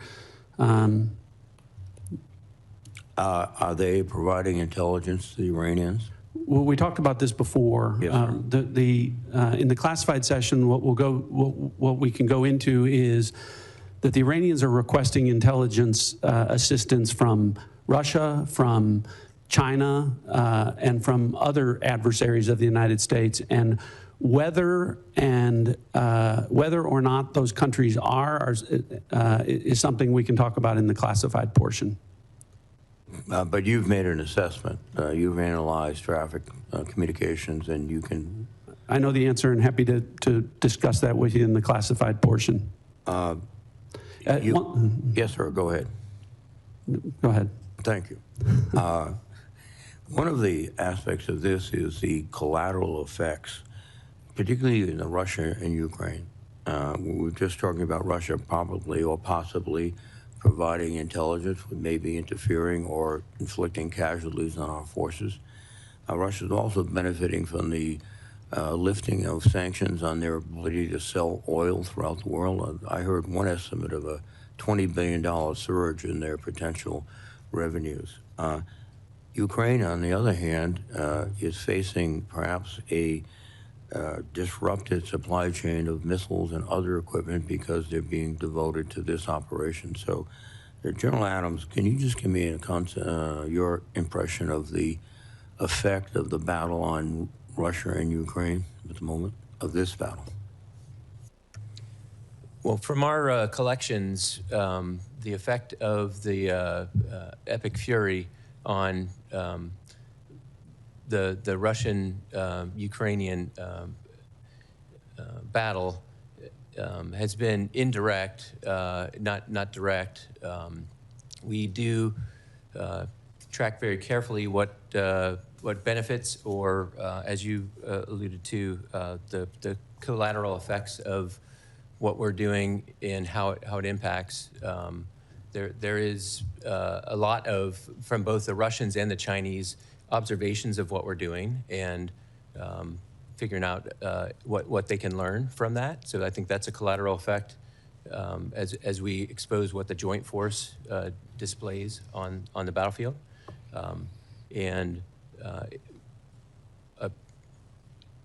I think we can talk in a little more detail as we move to the classified session, some of the things that we're collecting specifically about what those effects are. Thank you very much, sir. Thank you, Mr. Senator Ossoff. Thank you, Mr. Chairman. Thank you all for being here. Before I ask you a few questions, I want to call everyone's attention again to this fundraising email signed by the President that Senator Kelly mentioned earlier, in which the President of the United States invites his campaign donors to, quote, claim your spot, join now to receive private national security briefings to his political donors, featuring a photo of the president at a dignified transfer ceremony with a flag-draped coffin of an American service member killed in action returning to their family. And the American people need to know that the President of the United States is fundraising for his political campaign and his PAC using images of American service members killed in action, and it's a disgrace. Now, Director Gabbard, I'd like to reground this in your core responsibilities. Under the law, you are responsible for providing national intelligence to the President, correct? Yes. And to the heads of executive branch departments and agencies, yes? Yes. And to the chairman of the Joint Chiefs and senior military commanders? Across the IC, yes. And to the Senate and the House and relevant committees, correct? Yes.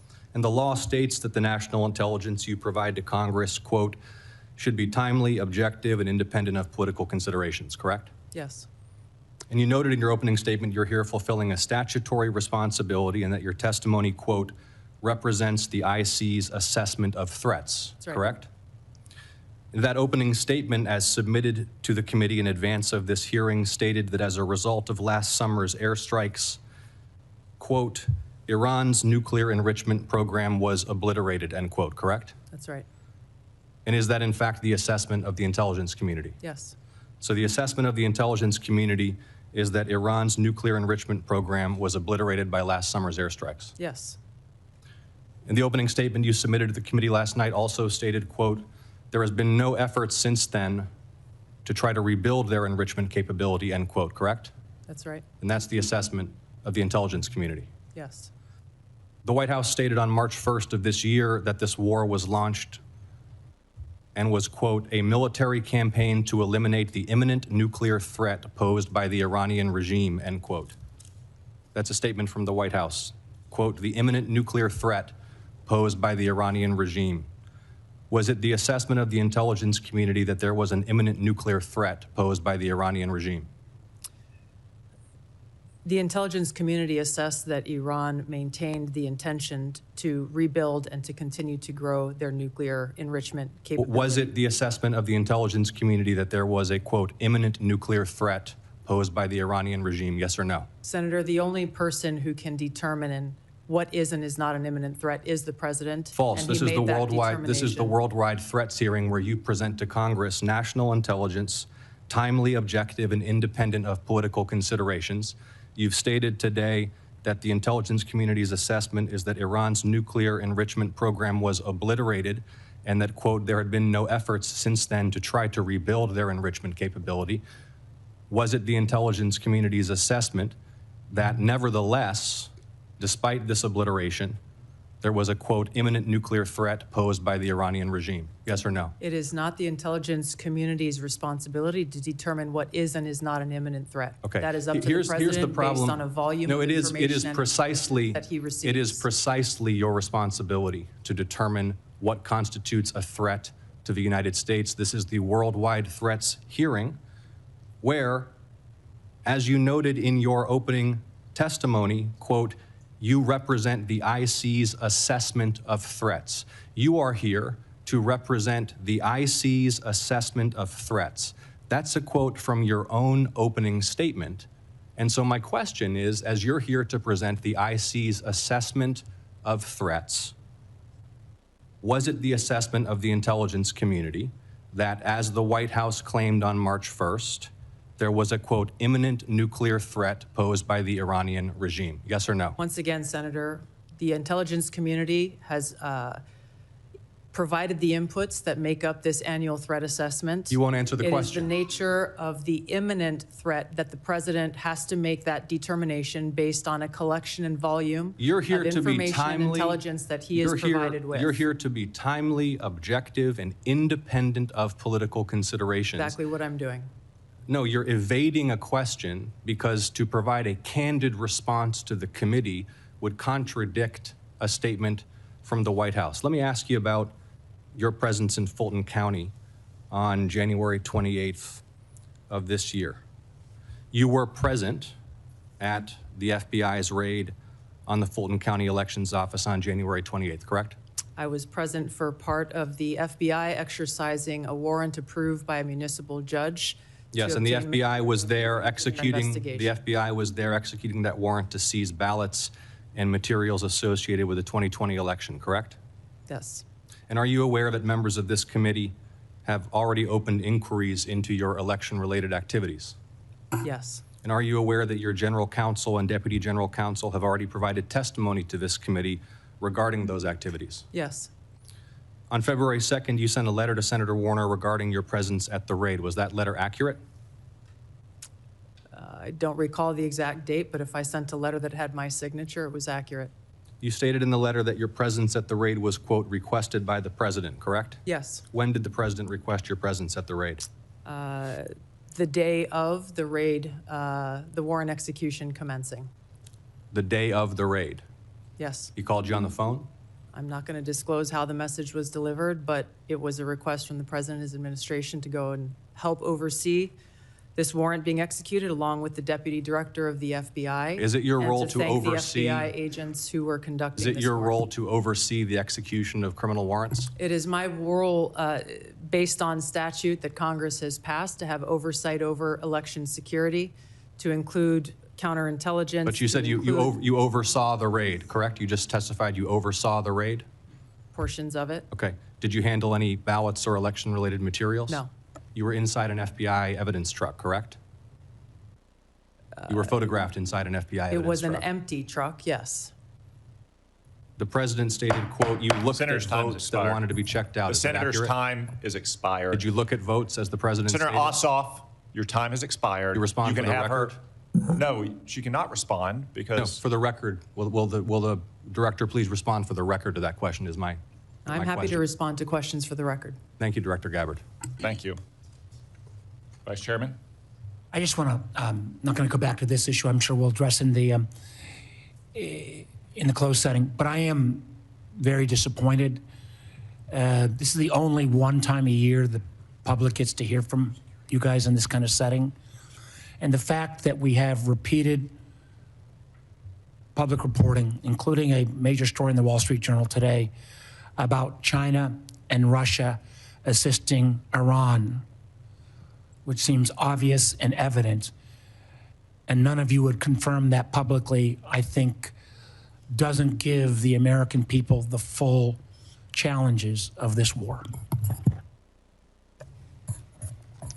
I would add what I said earlier, that the media is not a classification authority, but certainly sounds like something Russia and China would do and that have done for decades in the past to Americans. To wrap up a little business here before we adjourn the open session, we will reconvene in 30 minutes in our usual location for the closed session. That's at 12:56 promptly.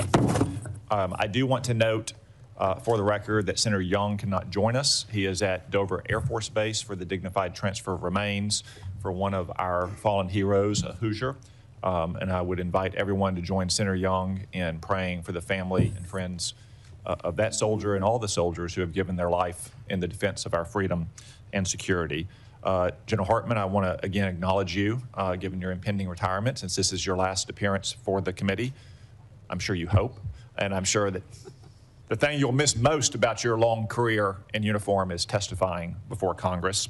I remind members that questions for the record will be due by the close of business on Friday, March 20, and the audience will remain seated for a moment so that our witnesses and members may exit and proceed promptly to the closed session.